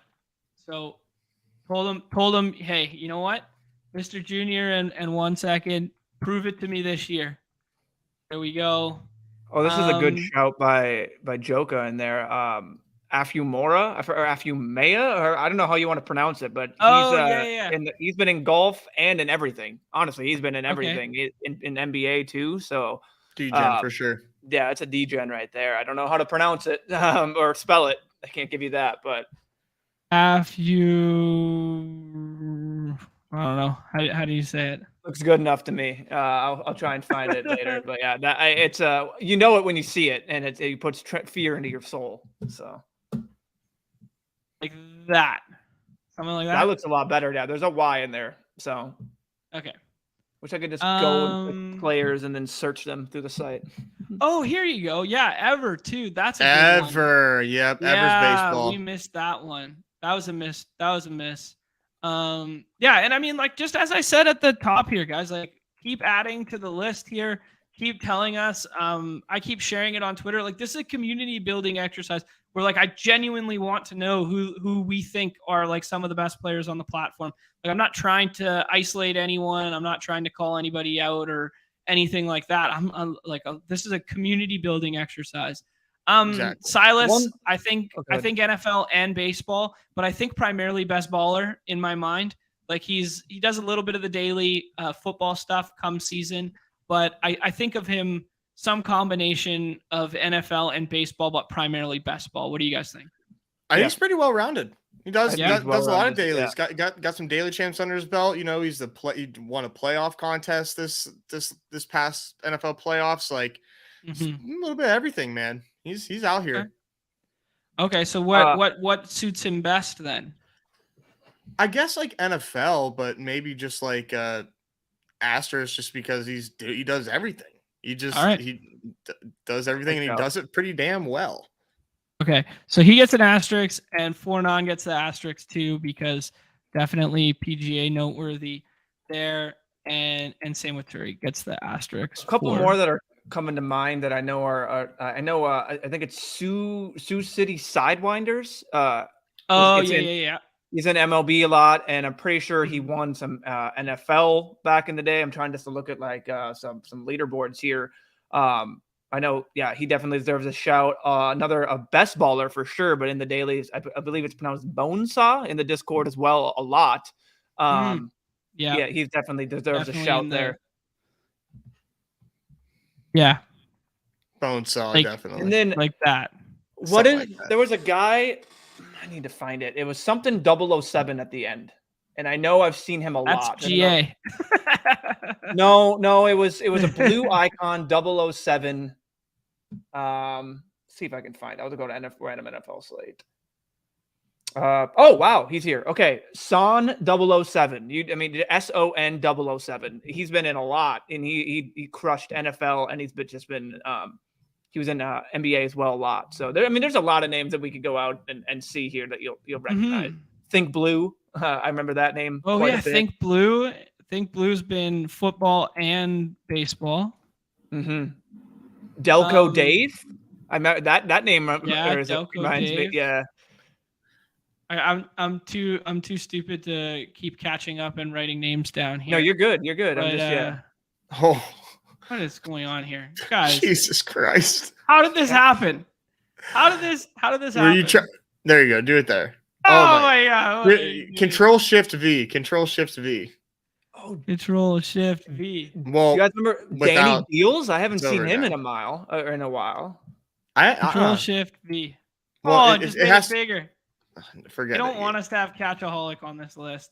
I've been noticing where there's 10 font size. Oh, why did this all Wu-Tang Killer Bees too? Yeah, Wu-Tang Killer Bees. There's a good one. Yeah, there's a lot of names out here, man. Oh, Catchaholic. Wow. What? How come all of a sudden it's just like jumping the font to like 35? What did you do? I have no idea, Nez. I'm not that smart. I've been trying to tell everyone I'm not that smart. We should have listened. We should have listened. Oh man. Short Gamer TV. Oh man. There's a lot of names. Yeah. Okay. So we will keep adding to this. I'm sorry. Dry Rips I've been seeing. I love the screen name. Fun Dip Dry Rips. I love the screen name so much. Want to put them in the super sweet screen name tier with Tig Old Biddies and Tua Girls 1 Cup. Those are some of the best screen names on the site. FF Child for me is a best baller. And then all the names that Neumy just had said deserve to be here, but I was not smart enough to get them all in there as fast as he was speaking. So we'll just do... I have one more addition, and it would be, I guess, best ballers, but they're just NFL maybe. But Tigers 12-11. Okay. It has a lot of big time wins under his belt. Yeah. He's won over 100,000 on Underdog. Also BBIC for Tigers 12-11. Yes, I believe those are the numbers.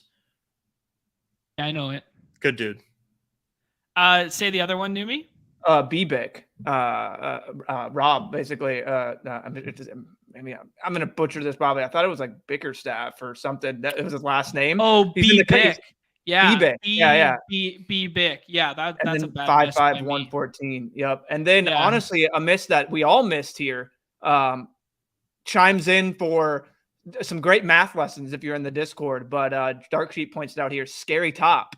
I don't know where he would go just in terms of just savant. I don't know. He's got it all at the top of his head. Like he's that makes me think of being there. That makes me think of Willis too. Willis deserves to be in the NHL tier. Willis did some good damage in the NHL, and then Paul too. Like a dap. Oh yeah, Piadair. Yeah. For Puck, all day, X-Ray. All day Ray. Oh wow. Yeah.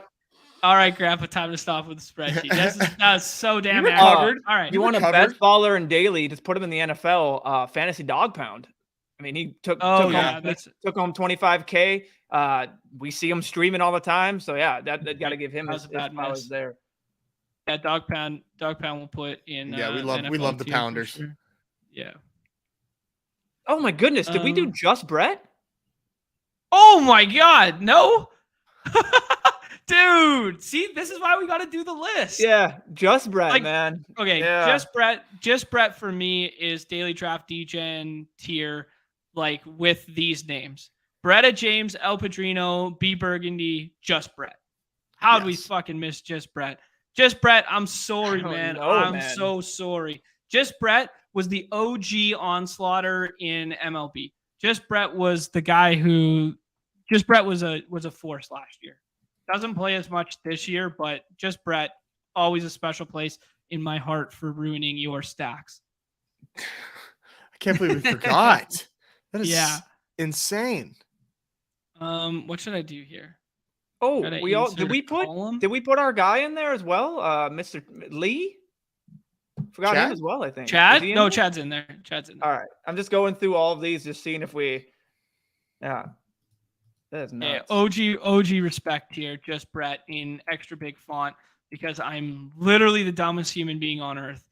All right. Okay. What I'm going to do is I'm going to share this in the chat as a link. I want people to add to it. If I share, anyone with the link gets access to it. As a viewer, that means they can just like go ahead and copy it, right? And make a copy of it. Yep, for sure. Okay. If anybody sees fit, please help us out here. I want to keep this list going. Baseball, you're not on the list because you're not allowed to be. Ontario boxed you out, buddy. I'm so sorry. We can just put Spreadsheet King if we want on the bottom. Sheet King. See, in Threus, this is why you are smarter than me. You see, this is why you beat me in drafts because I can barely operate a Google sheet. It's all been a facade up until now. You thought Rotorun belonged up at the daily draft degens tier. He belongs way at the bottom in the rake paying tier. Yeah, dude, I'm not a creature of the sheets either. I brute force everything I do. Yes, Chris, you can put yourself under the rake tier. There you go. You can be with me in the rake tier. Oh man. Look at all these names, man. There's more. I'm not going to name them because I'm just going off and looking at all these but like there's names that we're just going to see pop up for NFL, man, that you're just going to be like, wow. Yeah. Oh, 100%. Wow. Yeah. Like NF42, just the blue icon. Boom. That's someone I remember quite a bit. Like it's just there's so NF42 for sure. RKFD. I don't know if I said that right, but that's someone that's football guy, Jonathan Fuller. That's a good one too. So keep writing these down on the side, and we'll add these. We'll add these to it after. I've shared the link. That took a lot longer than expected. That was like an hour and a half of exercise, and we're still not done. We're still missing names. Please help us out though, and add to that. I really want to get like a list that we keep going forever, and like pay respect to the players on this site. Definitely. We are the hub of the players created by players. This is a lot of fun. Here you go.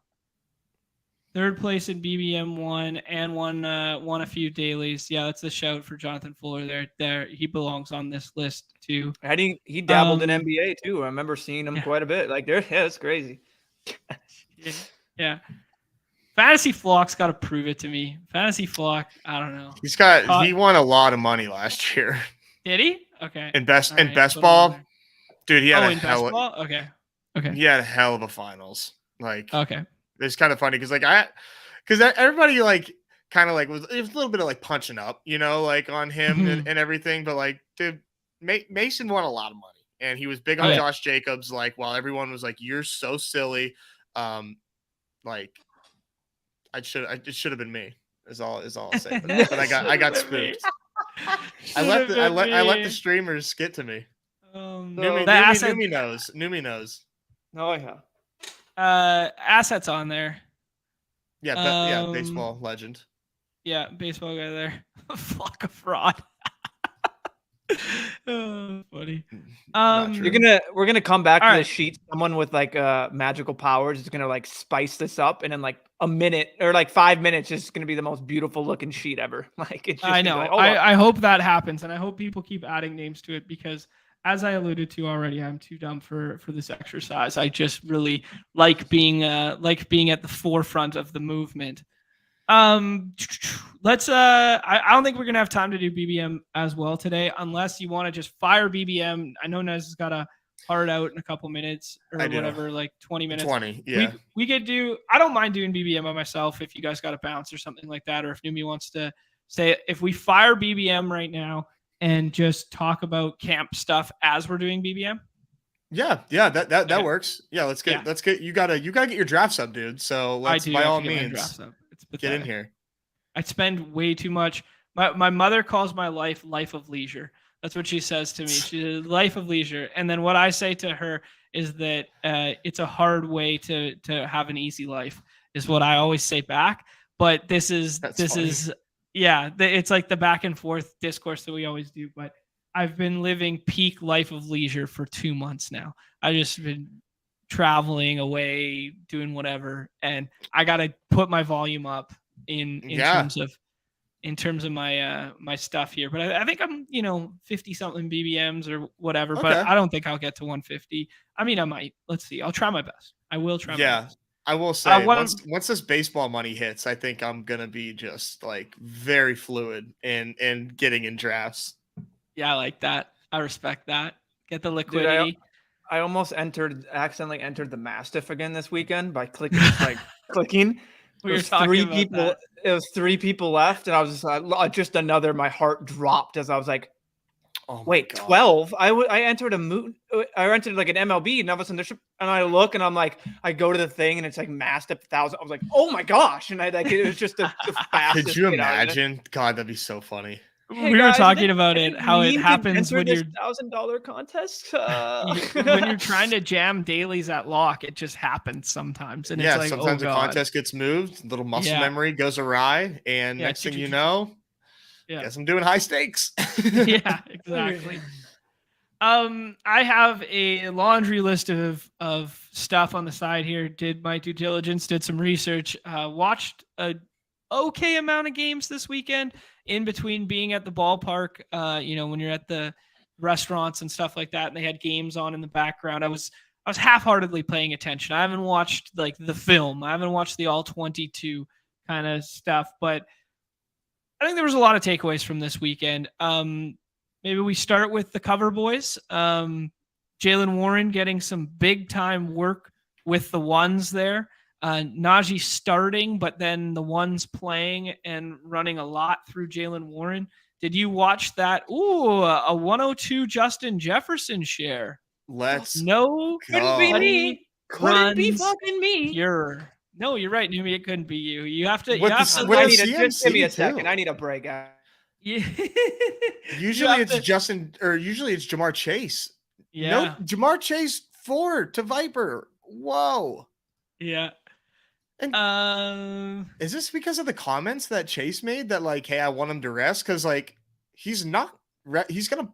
I feel so confident Joe Burrow's playing week 1. I feel so confident in that.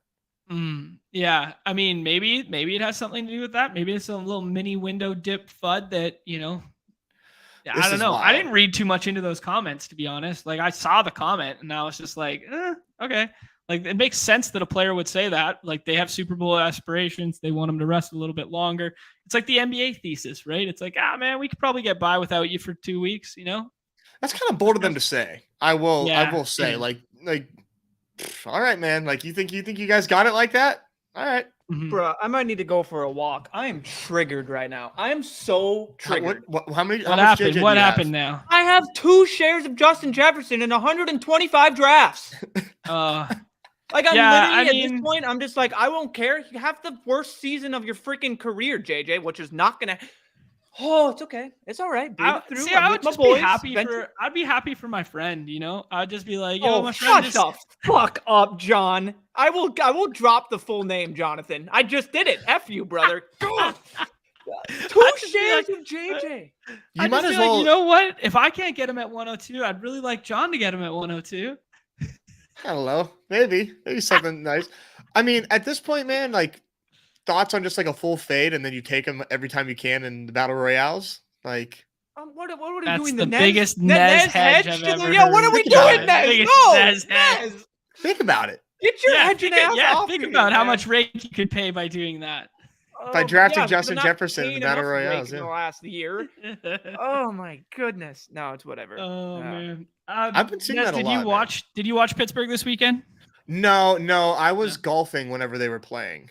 So I didn't get to see any of it, but I saw the highlights, and the boys look good. That Jaylen Warren usage, I'm scared to say that I think it's sticky, but he is a top 3 drafted player for me this season. I have like 20% Jaylen Warren. Love the guy, and I think that, dude, I think they're gonna end up using him. I think he's like forced the issue last year and really showed it. So we'll see. We got other preseason games left, but I hope he doesn't rise too much because he's just the easiest click for me where he goes. Like it. Devonta news is minor, isn't it? Like, isn't it a minor hand? Man, Chris Olave going that high is just incredible to me. Just incredible. I think people are forecasting like improved offense because of the acquisitions they made, the Derek Carr factor. I don't know. He had a good rookie year, but the fact that he goes, above Garrett Wilson and goes in that spot in this given draft is a little rich for me too, Neumy. I agree. Some of the other situations this weekend that we were looking at. Let's start with, you know what? I'm just going to pull up the games on the side here and just like run them down and kind of rapid fire them as they go. And we can talk about it like with the picks intermittently and that sort of thing. All right. Yep. Okay. Actually, it's funny to see the 3rd round quarterback come to fruition and the Josh Allen slide because of like the wanting to stack it with Diggs, and everybody kind of forecasted, the quarterbacks are going to drop, right? And now it's like actually happening. Who do you guys like here? Jonathan Taylor. Yeah. Not worried. I would go Devonta Smith or Taylor. Maybe let's do Smith. Let's do Smith and see if we can push Taylor around the corner, because there is some FUD and the other guy already took running back. Yeah. Didn't Steichen just say, basically he was quoted saying he expects Taylor to be back? Yeah. At practice this week. Yeah. Yeah. Yeah. So we'll see today if he's out at practice. Wow, Kevin Ridley pushing his way all the way up to the 1-2 turn. Yeah, that's here to stay. Yeah. That is absolutely here to stay. We can talk about the Jags because Ridley's here and whatever. ATN was kind of like the clear lead back there. They brought in. Should we stick with the thesis here and do Jonathan Taylor? I like it. Yeah, I really think so, man. I feel so confident that he's gonna play. Like, just I don't know what that news update is. 33 minutes ago, back with the team. Taylor'd been away from the team. Blah blah blah. Yeah, it's basically exactly what we were saying. No, he has no leverage and millions of dollars to gain by So it's just like they're making points, but they're gonna play. Yeah. So Wu-Tang Killer Bees alluding to it in the chat that the All right, here we go. Christian Kirk bags are depressed. He basically only played in 11 personnel, only played in the SOT. Zay Jones was running the 2 wide receiver sets. So there's a little bit of FUD around that. And then Jermichael Hasty was used on third downs as a pass catching back. Tank Bigsby was used at the 3rd and 1 situation, but not only played one. That was the only snap he played with the starters, and ATN was used in kind of like his normal role from last year. That was kind of like the little nuggets about the Jags. So let me know what you guys think.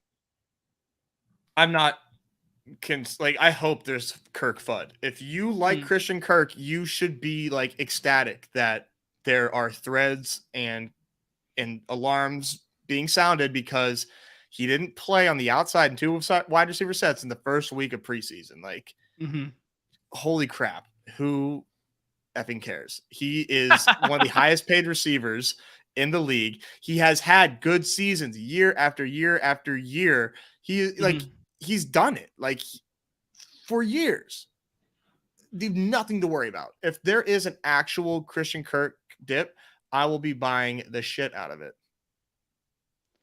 It's interesting you bring up the money thing because it is relevant that he does have the 9th highest total contract.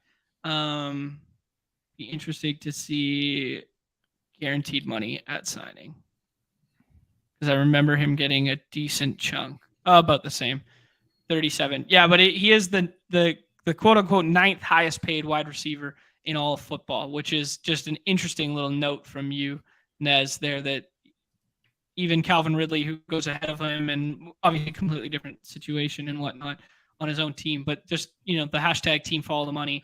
That's just an interesting the money and the pass production. It's not like we're just like, like hoping for results to go with the money. Like he's had results and now like I'm not like Zay Jones is a nice receiver. If they're both healthy, he's going to have a better season than him. So this is the stuff that like, to me, it isn't even just like picking and choosing based on priors. It's just like understanding that it's the first week of preseason. And yeah, it's cool to look at this stuff, but like, holy crap, we need to, if you're actually concerned about this, like, I really want you to take a deep breath. Yeah, I like that. Best Ball Viper bringing up Josh Jacobs. Jacobs is another interesting spot to go because we saw them sign Dame Williams last week. We saw Dame Williams play in the preseason. Dame did not play with the starters. It was all Zamir White. It was exactly what you wanted to see from like a quote unquote handcuff that was undervalued the majority of draft season. Played 20 of the starter snaps, and on those starter snaps, he had 13 carries. So he just pushed his ass right into the Jacobs role. As far as Jacobs, we've been quite outspoken about his holdout risk and him wanting to set the standard for running backs of the future. And it's not just about him and blah, blah, blah. His path to playing this year is not nearly as clean as Jonathan Taylor's is. That being said, historically speaking, running backs don't actually hold out. Like it's just, they don't actually hold out. They literally can't afford to.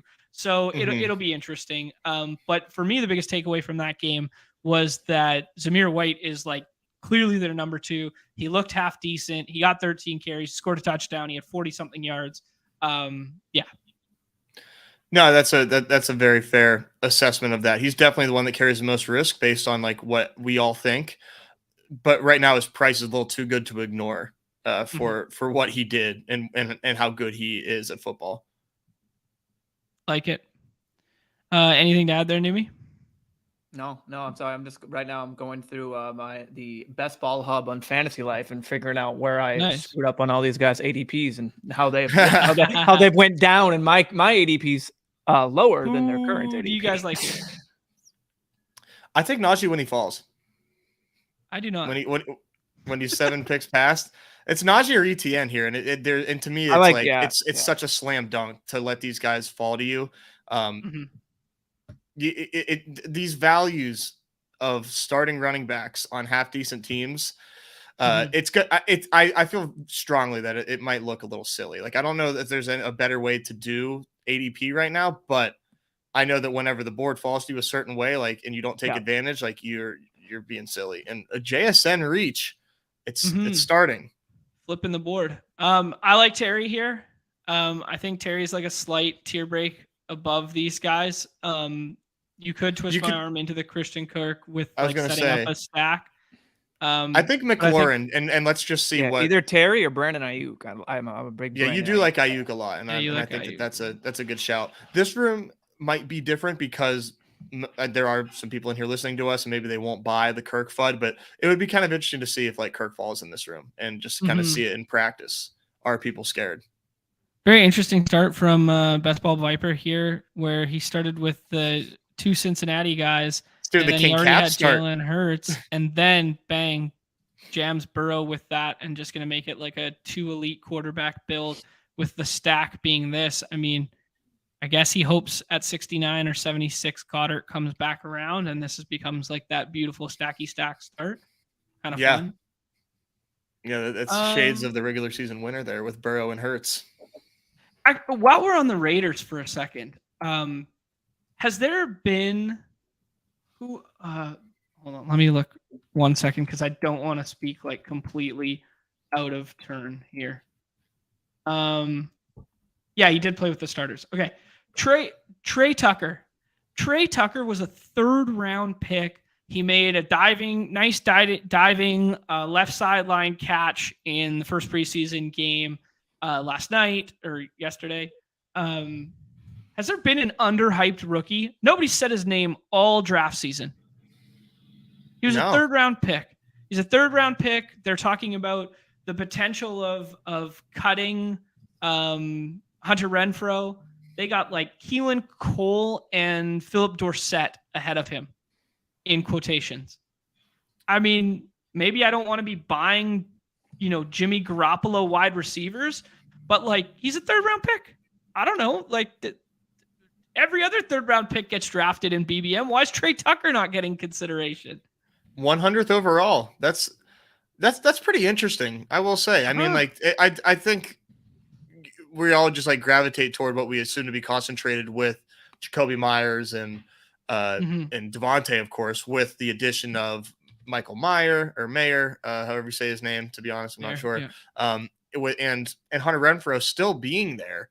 Not really sure. Like I know people have speculated might be a trade target, but no, it's definitely someone to keep an eye out for. I don't even think he went in my recent rookie draft for Dynasty. So I'll look out for him. 4-year player though, 5'8". Like those two things don't get me too excited, but hey man, like you said, 3rd round pick, and there's not a lot behind Jacoby. So yeah, that's a good point. Lookout.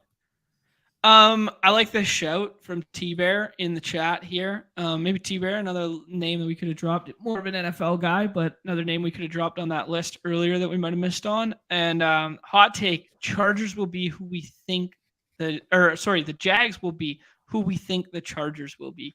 I love how that's phrased. I love that spicy little nugget. That's fun. Not sure I agree because I'm really bullish on the Chargers, but range of outcomes, I can see it. I could definitely see it. Yeah, definitely. A lot of similarities between the two. I am going to go back to who else were we going to talk about? Miami backfield was interesting this weekend because Mostert and Jeff Wilson both didn't play. A-Chain played, but didn't play any snaps with the starter and was the 3rd running back to come in the ball game and played the majority of the second half. They kind of like veteran hat tip to Myles Gaskin and Savon Ahmed, two former good UW boys. I forgot Gaskin was still in the league until I saw his stat line. So disrespectful. So disrespectful. Dude, he was like a 6th round pick 2 years ago. He had 1,000 yards for 4 straight years for the Dogs, bud. Pay a little respect and attention. Lest we forget. Let's forget about the team that's no longer not in a conference that's this. Wait, isn't Washington come to the Big Ten? I never take Miles Sanders. Should we? I don't know. Seems like a bad time to do it. Okay, fine. Pittman? Or Pitts? Pittman might be too many Colts. I like Pitts, but of course I like Pitts. Yeah, I like. We all like Pitts. I just needed a reason to click his name. Thank you. The one thing that I thought was interesting, and like this might be like, reading too much into the preseason, doing what I said don't do. Oh, he had Calvin Ridley. That was my bad. I was kind of thinking he'd come back around the corner and we could stack Lawrence with. Chuba Hubbard played a lot in the preseason, is what I wanted to say. A lot, and I think Miles Sanders, it's not like he was not playing. Mm-hmm. So that's something to monitor for sure, because I'm not like in love with Miles Sanders as a talent. Should we double stack? Juwan Dotson scored a touchdown this weekend. We could double stack Washington. We could do my favorite player in football in Javonte Williams or Pittman for me. Javonte, yeah. I don't know. I don't want to look too much into that, Nez. As Chuba Hubbard's my highest exposed player across all contexts. Nice. So nice. That's a good day for you. I mean, I'm not reading into it much. What did they give Miles for a freaking contract? Like, you want to talk about following the money? Yeah, no, they did. They gave him a lot of money for sure. They're just like surrounding Bryce with as many like veterans as possible, which I don't think is like a horrible move, of course. But it's something to keep it to monitor. I will say, just because like I don't think Miles Sanders is like terrific. So that was the thesis for my having that much Chuba Hubbard is I think he's like a mid back at best. But I would like some coaches' comments to kind of like go along with that stuff. Isn't he going back to his former coach? Isn't that one of the biggest reasons he's going back with a Deuce Staley?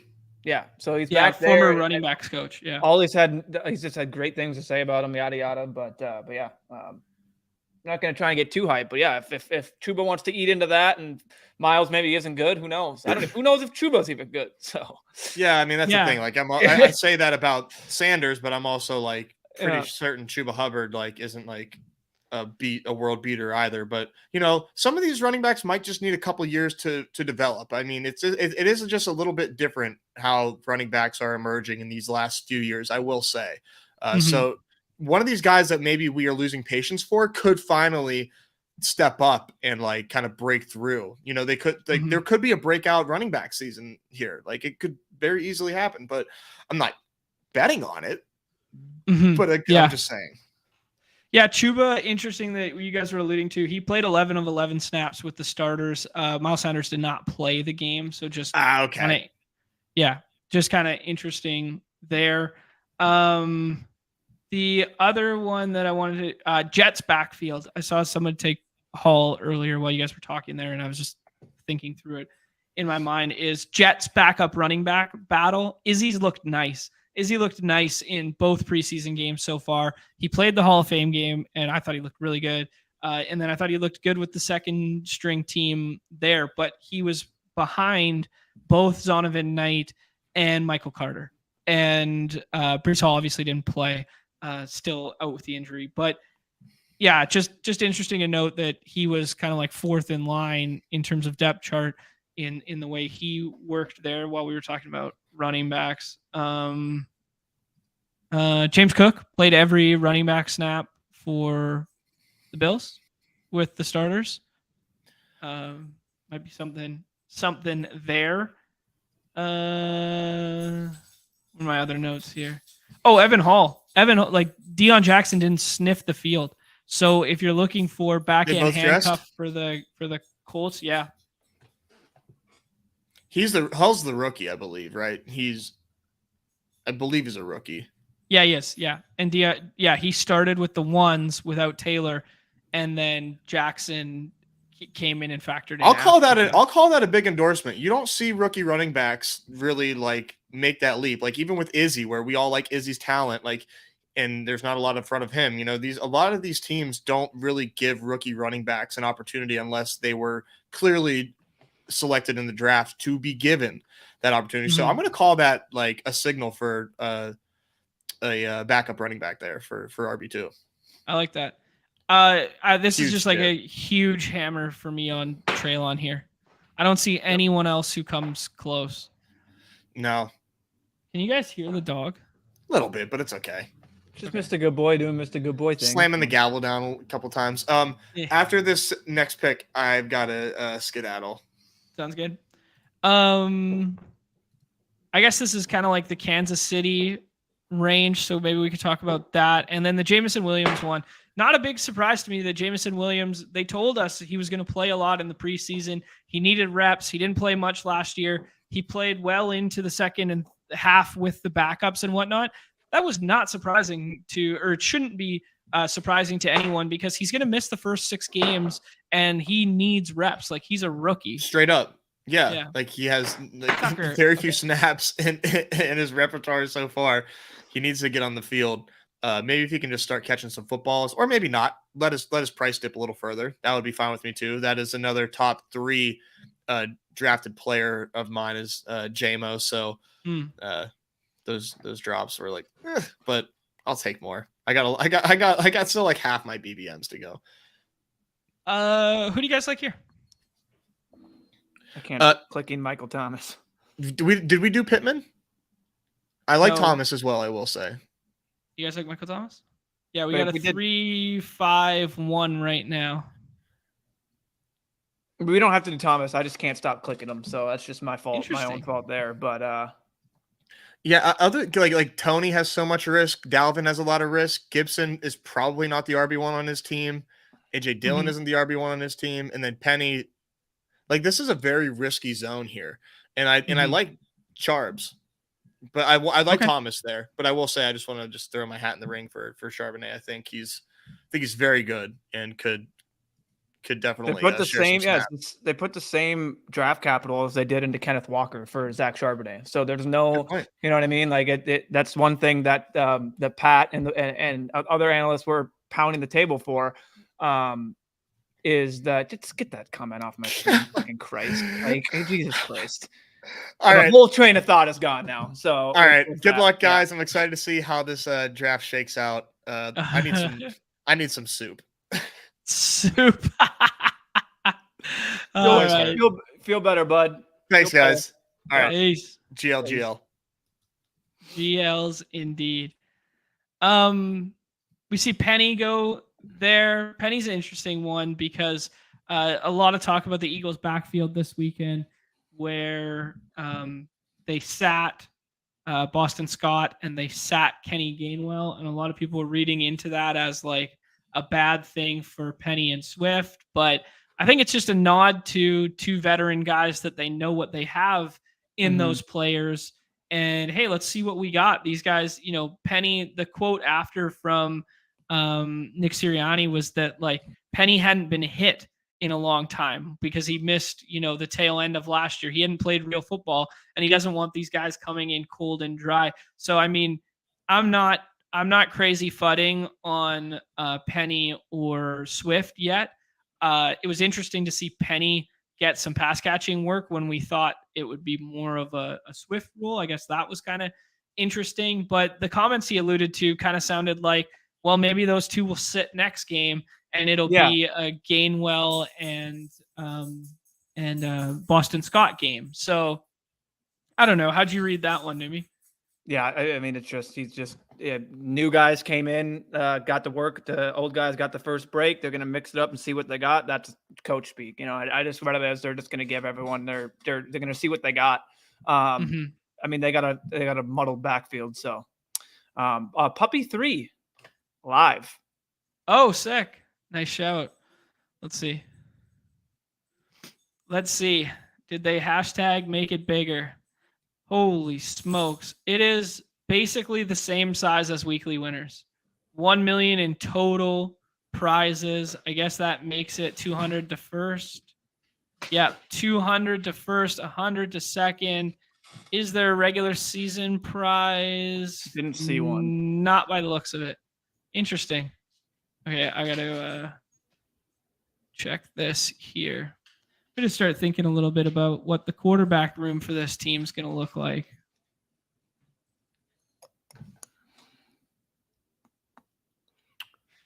I mean, there's an option here if it comes. Yeah. Easy stack. Interesting. There you go. Pushing up. Best Ball Viper might have just got his cue sniped and he wasn't paying attention because Trayvon Williams went really early, 100 picks before ADP starred up. Asset just took his third QB in Kirk Cousins for no reason. That's really not what we wanted to see there. Zay Jones? Let's do it. Yeah, I was going to do. Yeah, Jones is an easy stack there if you want to freaking get a stack of Lazard and Rodgers, but I don't really excite me at all. Yeah, I'm not really. I'm on Rodgers. I will say people are like all kind of off Rodgers. I think he has one more season of Rodgers-esque, and I mean, we know a guy that can bootleg and find his way into 5-6 rushing touchdowns just like that. So you want to talk about a vulture on the team? Like we've seen it over and over again, year after year. So. I think he's out to prove something, and he has the best weapons that he's had in years. So that's a good point. I'm kind of. I kind of like naked Daniel Jones. I like that. That's fine. There's backstack options if we need, but I'm fine with naked Daniel Jones if we need to do it. Yeah, I mean, starting with him like this, I mean, we could find our way into backstacks. And good little talking point with Giants there too is. Just looking for it was Slayton and Campbell who Paris Campbell sat out this weekend. So Slayton and Campbell sat out. Wan'Dale Robinson's still on the pup, and Sterling Shepard's returned from the pup but didn't play this weekend. So saw Isaiah Hodgins and Jalen Hyatt play all of the snaps with the starters, and then Cole Beasley mix in a little bit there. Maybe a little clarity, question mark. Like, does that mean like, Campbell and Slayton are a clear tier above like Hodgson's and that? I don't know. What do you think? Yeah, I have no idea. That's the you want a comp guy to come out here. That's like the Philadelphia Eagles backfield, and it just seems muddled and mid. You know what I mean? Obviously, you have flash, you have guys there that can produce, but it's just in the muddledness and everything there. Like, I have no idea. I have no idea. Like you can tell me 5 different guys could lead that team in receiving that's not named Darren Waller, and I could be like, sure, yeah, sounds good. You know what I mean? Yeah. Like I and one of them could probably maybe be Saquon. It depends on how they use. Like it's interesting with that team and how many wideouts they got there. I don't know. Like I mean, you can just start naming off everyone. Sterling Shepard's return. I mean, yeah. Hopefully he doesn't pull a Tim Patrick and being the 2 receivers that just constantly get hurt. But I mean, yeah. It's Sterling Shepard. It's been a while since our guy had a fully healthy season.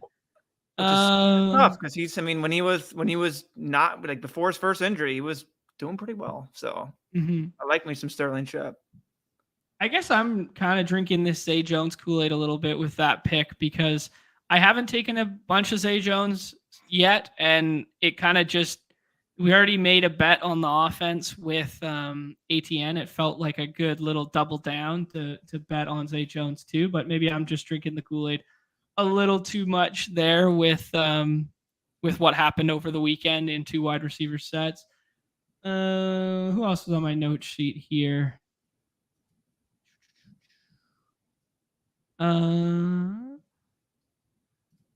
Tampa Bay. Yeah, we saw Keyshawn Vaughn. Kind of like in the clear number 2 role. I'm not drafting a ton of Rachaad White anyways, so I'm not sure I'm going to be the guy mixing in Keyshawn Vaughn late. But just a little note that people forget about is like I think Keyshawn Vaughn was one of the highest graded PFF blocking running backs they'd ever scored, and then like pass blocking they'd ever scored. And then last year, Brady didn't trust him to be a pass blocking guy, but he does set up well to potentially have a 3rd down role, meaning that maybe the reception totals and stuff that we saw from White last year were like really hyperinflated, but I don't know. There's something there. Yeah, watch it be Chase Edmonds. That's the guy that you need at the end of the year. Yeah, right. I mean, a lot of people were buying into Chase last year. Sam Laporta's ADP really jumping up here. He's at 150-ish. He started in the 190s. He was Iowa's offense last year, and they are fully treating him like a starter right now, like a full-fledged starter. I like Algier or Jefferson.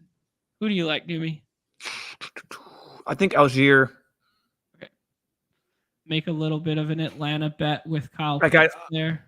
Yeah, like I probably look. Yeah, I don't know. I can't stop clicking Tyler Algier in that range. I just think that he offers some of the best contingency. We already saw what he did, and it's hard for me to envision them just completely being like, all right, you're just going to be the leftover back. You know what I mean? Like, it just seems like we're going to see so many vultures from that team. Like Bijan does the work, get you down there. And all of a sudden here comes number 25 running out to the field. And it's DeAndre Swift or Amon-Ra St. Brown down at the 1. And here comes Tyler Algier, which makes, I'm not trying to say that because I understand Bijan's is there, but it's just, I can just see the coaches doing that. Like, it's just, not a bigger split than what we have envisioned. So I mean, again, like what we saw last year, Arthur Smith loves him. So yeah, I think I don't take Mingo here. Okay. I don't draft him a lot, and GA just dropped a little nugget in the chat. They didn't use him much in his debut there. It said, like, the little note said blanked. I will look it up real quick here. They did play Adam Thielen a lot, but like the thesis on Adam Thielen is like early season contributor. And then you have this. They had Terrence Marshall play 6 of 11 snaps, and then they had Shark play 5, and then they mixed in Shy Smith and Visca for snaps. But then Jonathan Mingo played 8 of 11. So I don't know. He was held off the sheet, but it looked like he was the guy running in two receiver sets there. And then GA just messaged in the chat here that Terrence Marshall was carted off the field at practice right now. So I don't know. Maybe he becomes a guy where he becomes a little bit of a riser, and we kind of like bought the last dip window right there with that pick. But just that's what I was thinking through on the fly there. Dang. Also gives us a backstack option too for Young. Yeah. And yeah. Where am I looking here? Backstack option, and also the week 17 correlation with our Jags bet already. We got 2 Jags on there. So worked on a couple levels for us there. This range, Blake's saying this range blows. It's true, man. This is peak preseason hype train area of drafts where ADPs just start flipping like crazy because nobody knows who to pick and nobody feels comfortable making picks. So the reaches on guys that performed or the falls on guys that underperformed.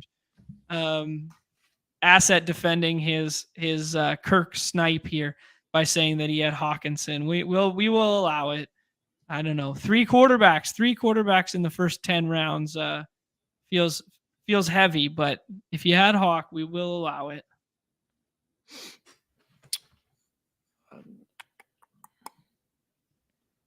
Yeah, Keandre Miller getting that knee sprain, so that's interesting to start the year. They expect the optimism. We expect them to be ready for week 1. That just screams to me rushed back week 1, another injury, boom, even worse, like type of play where it's like, he wasn't really fully healthy, strains it again. That's someone that I have a little bit too much of, so that sucks. Yeah, I think it's one of Pete's highest exposed players as well. I haven't been taking a ton of them. I've been kind of on the other side of that equation and been taking the Jonathan Williams stuff. Jamal Williams. Who did I say? Jonathan Williams. Nice. His brother. Yeah, Jaden Reed was balling the F out this weekend a little bit. He didn't score the touchdown. Dobbs scored the touchdown, but it looked like he was the clear third wide receiver on that team behind Christian Kirk. And I mean, the whole Green Bay offense, they used Luke Musgrave and Jaden Reed in like legit first team offense rotational snaps. So yeah, might be a little bit of a value there if he's clearly third on that depth chart. Man, Carr just went. I hope he was stacked with someone because that would have been, I mean, his quarterbacks with third quarterback unstacked. Ugh. You love to see it.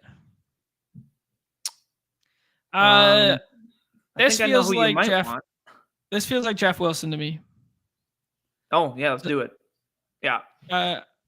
I think Jeff Wilson is my favorite bet in the Miami backfield right now. I big time agree there. I really do agree. I mean, I like both, but I like Jeff Wilson more on my exposures. I think will show that as well. Yep, they do. Mm-hmm. So.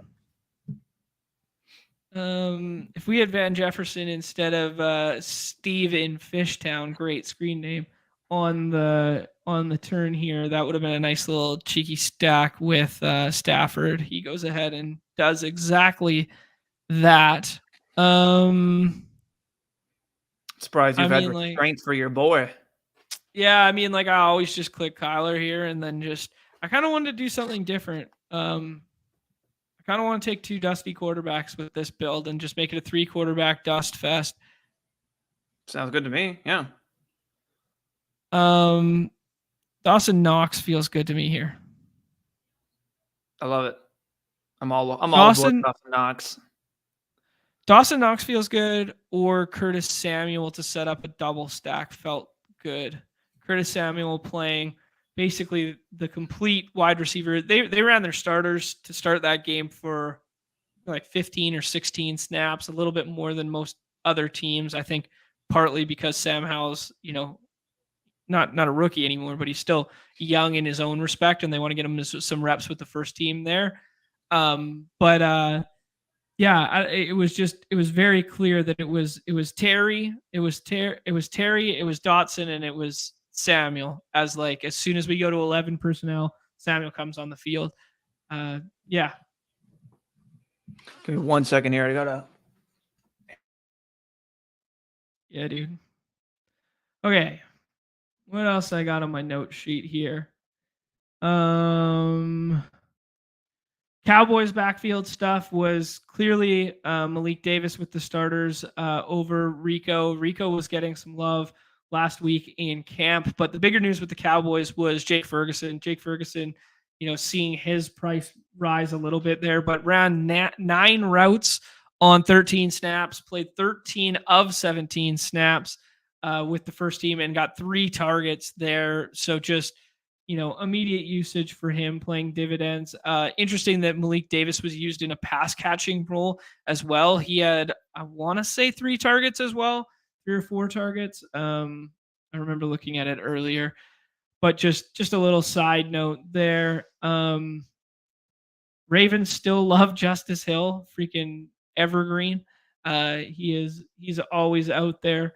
But more importantly, that with Odell sidelined, Bateman sidelined, and whatever, Zay Flowers was out there for all 10 of the starter snaps. So good to see there. They used Devin Duvernay on the other side. Yeah, Tylan Wallace, just a name to know. They're going to use him over. The team loves James Prochet, but I think they're going to use Wallace over him come the middle of this year.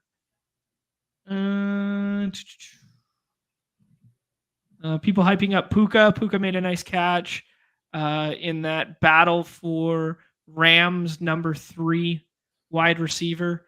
Jefferson sat, Cup obviously sat, and then it was kind of like, hey, battle it out between Skoranek, Demarcus Robinson, and Puka. They kind of have Tutu Atwell clearly penciled in as the 3. What people are saying right now. Whether there's any merit to that or not, who knows?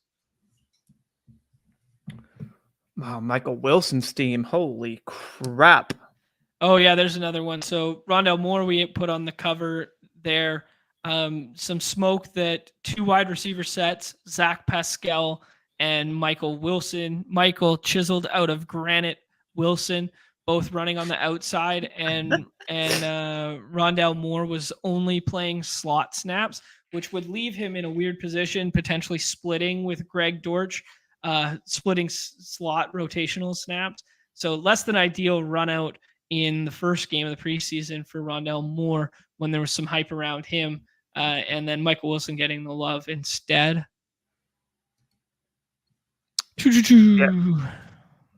Honestly, that Arizona team interests me with how bad that defense is most likely going to be, and then obviously how bad the offense is going to be. There's got to be someone that's going to be fantasy productive there. Like something's going to, yeah.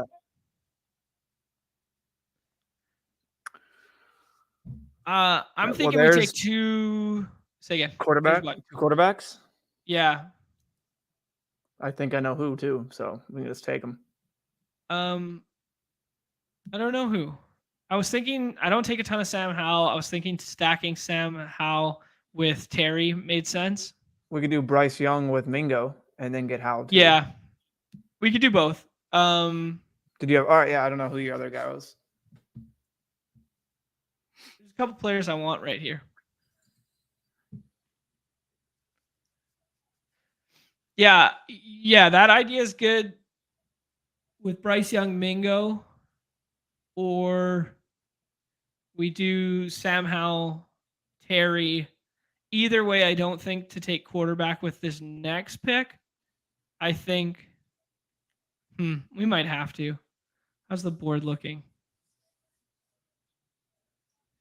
3, 2, 3, 3, 2, 2, 2, 2, 2, 2. We were the only team with 1 quarterback left. I kind of want to just take Slayton here and just stack it up. Do it. I don't know how I feel about this. I think we need 1 more quarterback and 1 more running back on this team. 2 tight ends feels okay when it's Pitts and Knox. It doesn't feel great. Maybe that was a wasted pick to stack up there. Yeah. Yeah, I'm not sure. I don't know. The quarterback and running back is probably the route I would have went with the 5 that we have. But I mean, with JT there at in the 3rd round, like I mean, yeah, that's your out for going 5 if he's ready to go and he's healthy and he's playing. So I don't know. Yeah, I don't know. I think maybe we needed. I don't know. This build shapes up okay. I don't love it. I think it needs 3. I don't know. Maybe it doesn't need 3 quarterbacks anymore. Who knows? I was thinking, that might have been a wasted pick at wide receiver. Maybe the stack wasn't necessary. And you just have naked Daniel Jones. Then you take like Ty Chandler here. Would have been the running back I would have taken. You take Ty Chandler on this team and you run 6 running back. You make it a 3-6-7-2.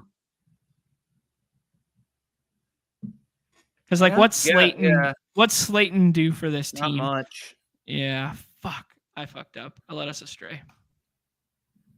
I have been led astray. Yeah, that's literally me. Yeah, that's an interesting takeaway too.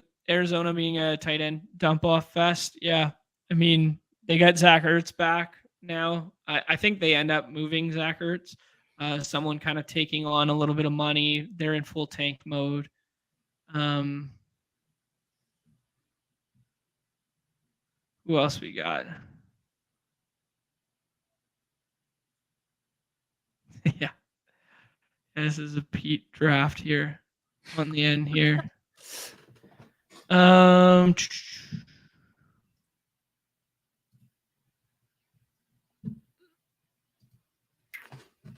That's interesting shout. Like perpetually trailing, just tight end dump off fest with bad quarterback play. Kind of like the shout. Deuce Vaughn's like interesting. James Conner dump offs to me. Yeah. Yeah. Like the Deuce Vaughn one is he's really small. his dad's on the coaching staff. It was a really fun story for them to draft him and whatever. But then we also highlighted when we were talking about him, pre-draft, like some of his Spark Score stuff and some of his just like production from college there was only matched by like McCaffrey and one other name. Do you remember that stat? His Oh yeah, but then were any of them 5, like 4, like? No, yeah. It was just that was me, the bull case one that we kept going back to. I just can't remember the stat right now. I don't know. If we're gonna get on Michael Thomas for being injury prone like DeGrom, I'll have to push back and say surely the 5'4" running back is going to stay healthy for you at all times. So yeah, I don't know. Yeah, I mean, definitely not. It doesn't hurt to mix in. I still think, I don't know. He seems more like Darren Sproles gadget player. Yeah, like sure he can give you that, and sure he definitely can give you those spike weeks. Like would it surprise me if all of a sudden if it's Tony Pollard, anything happens, yada yada, or with Tony Pollard and Deuce Vaughn sneaks in a touchdown does one of his Deuce Vaughn plays?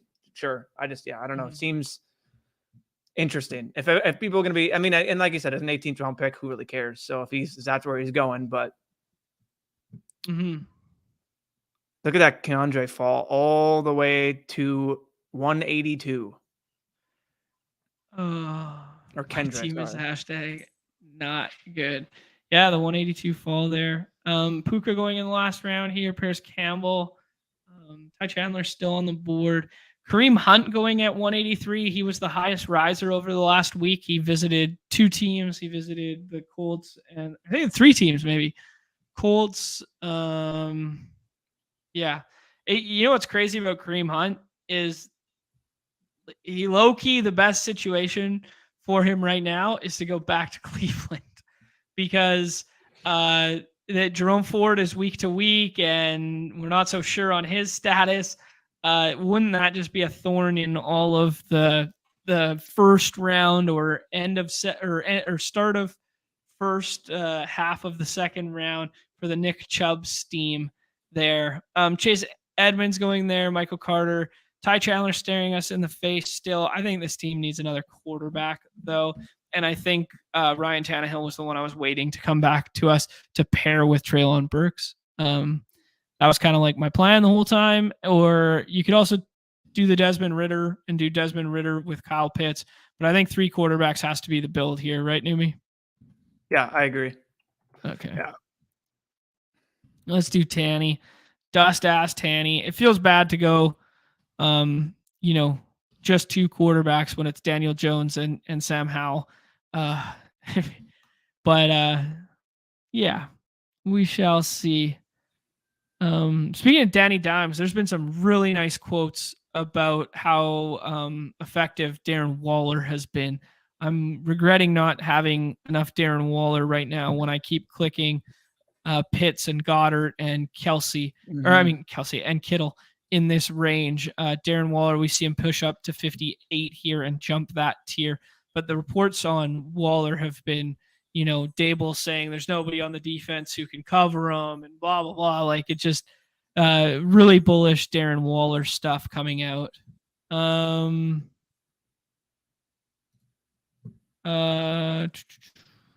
Yeah.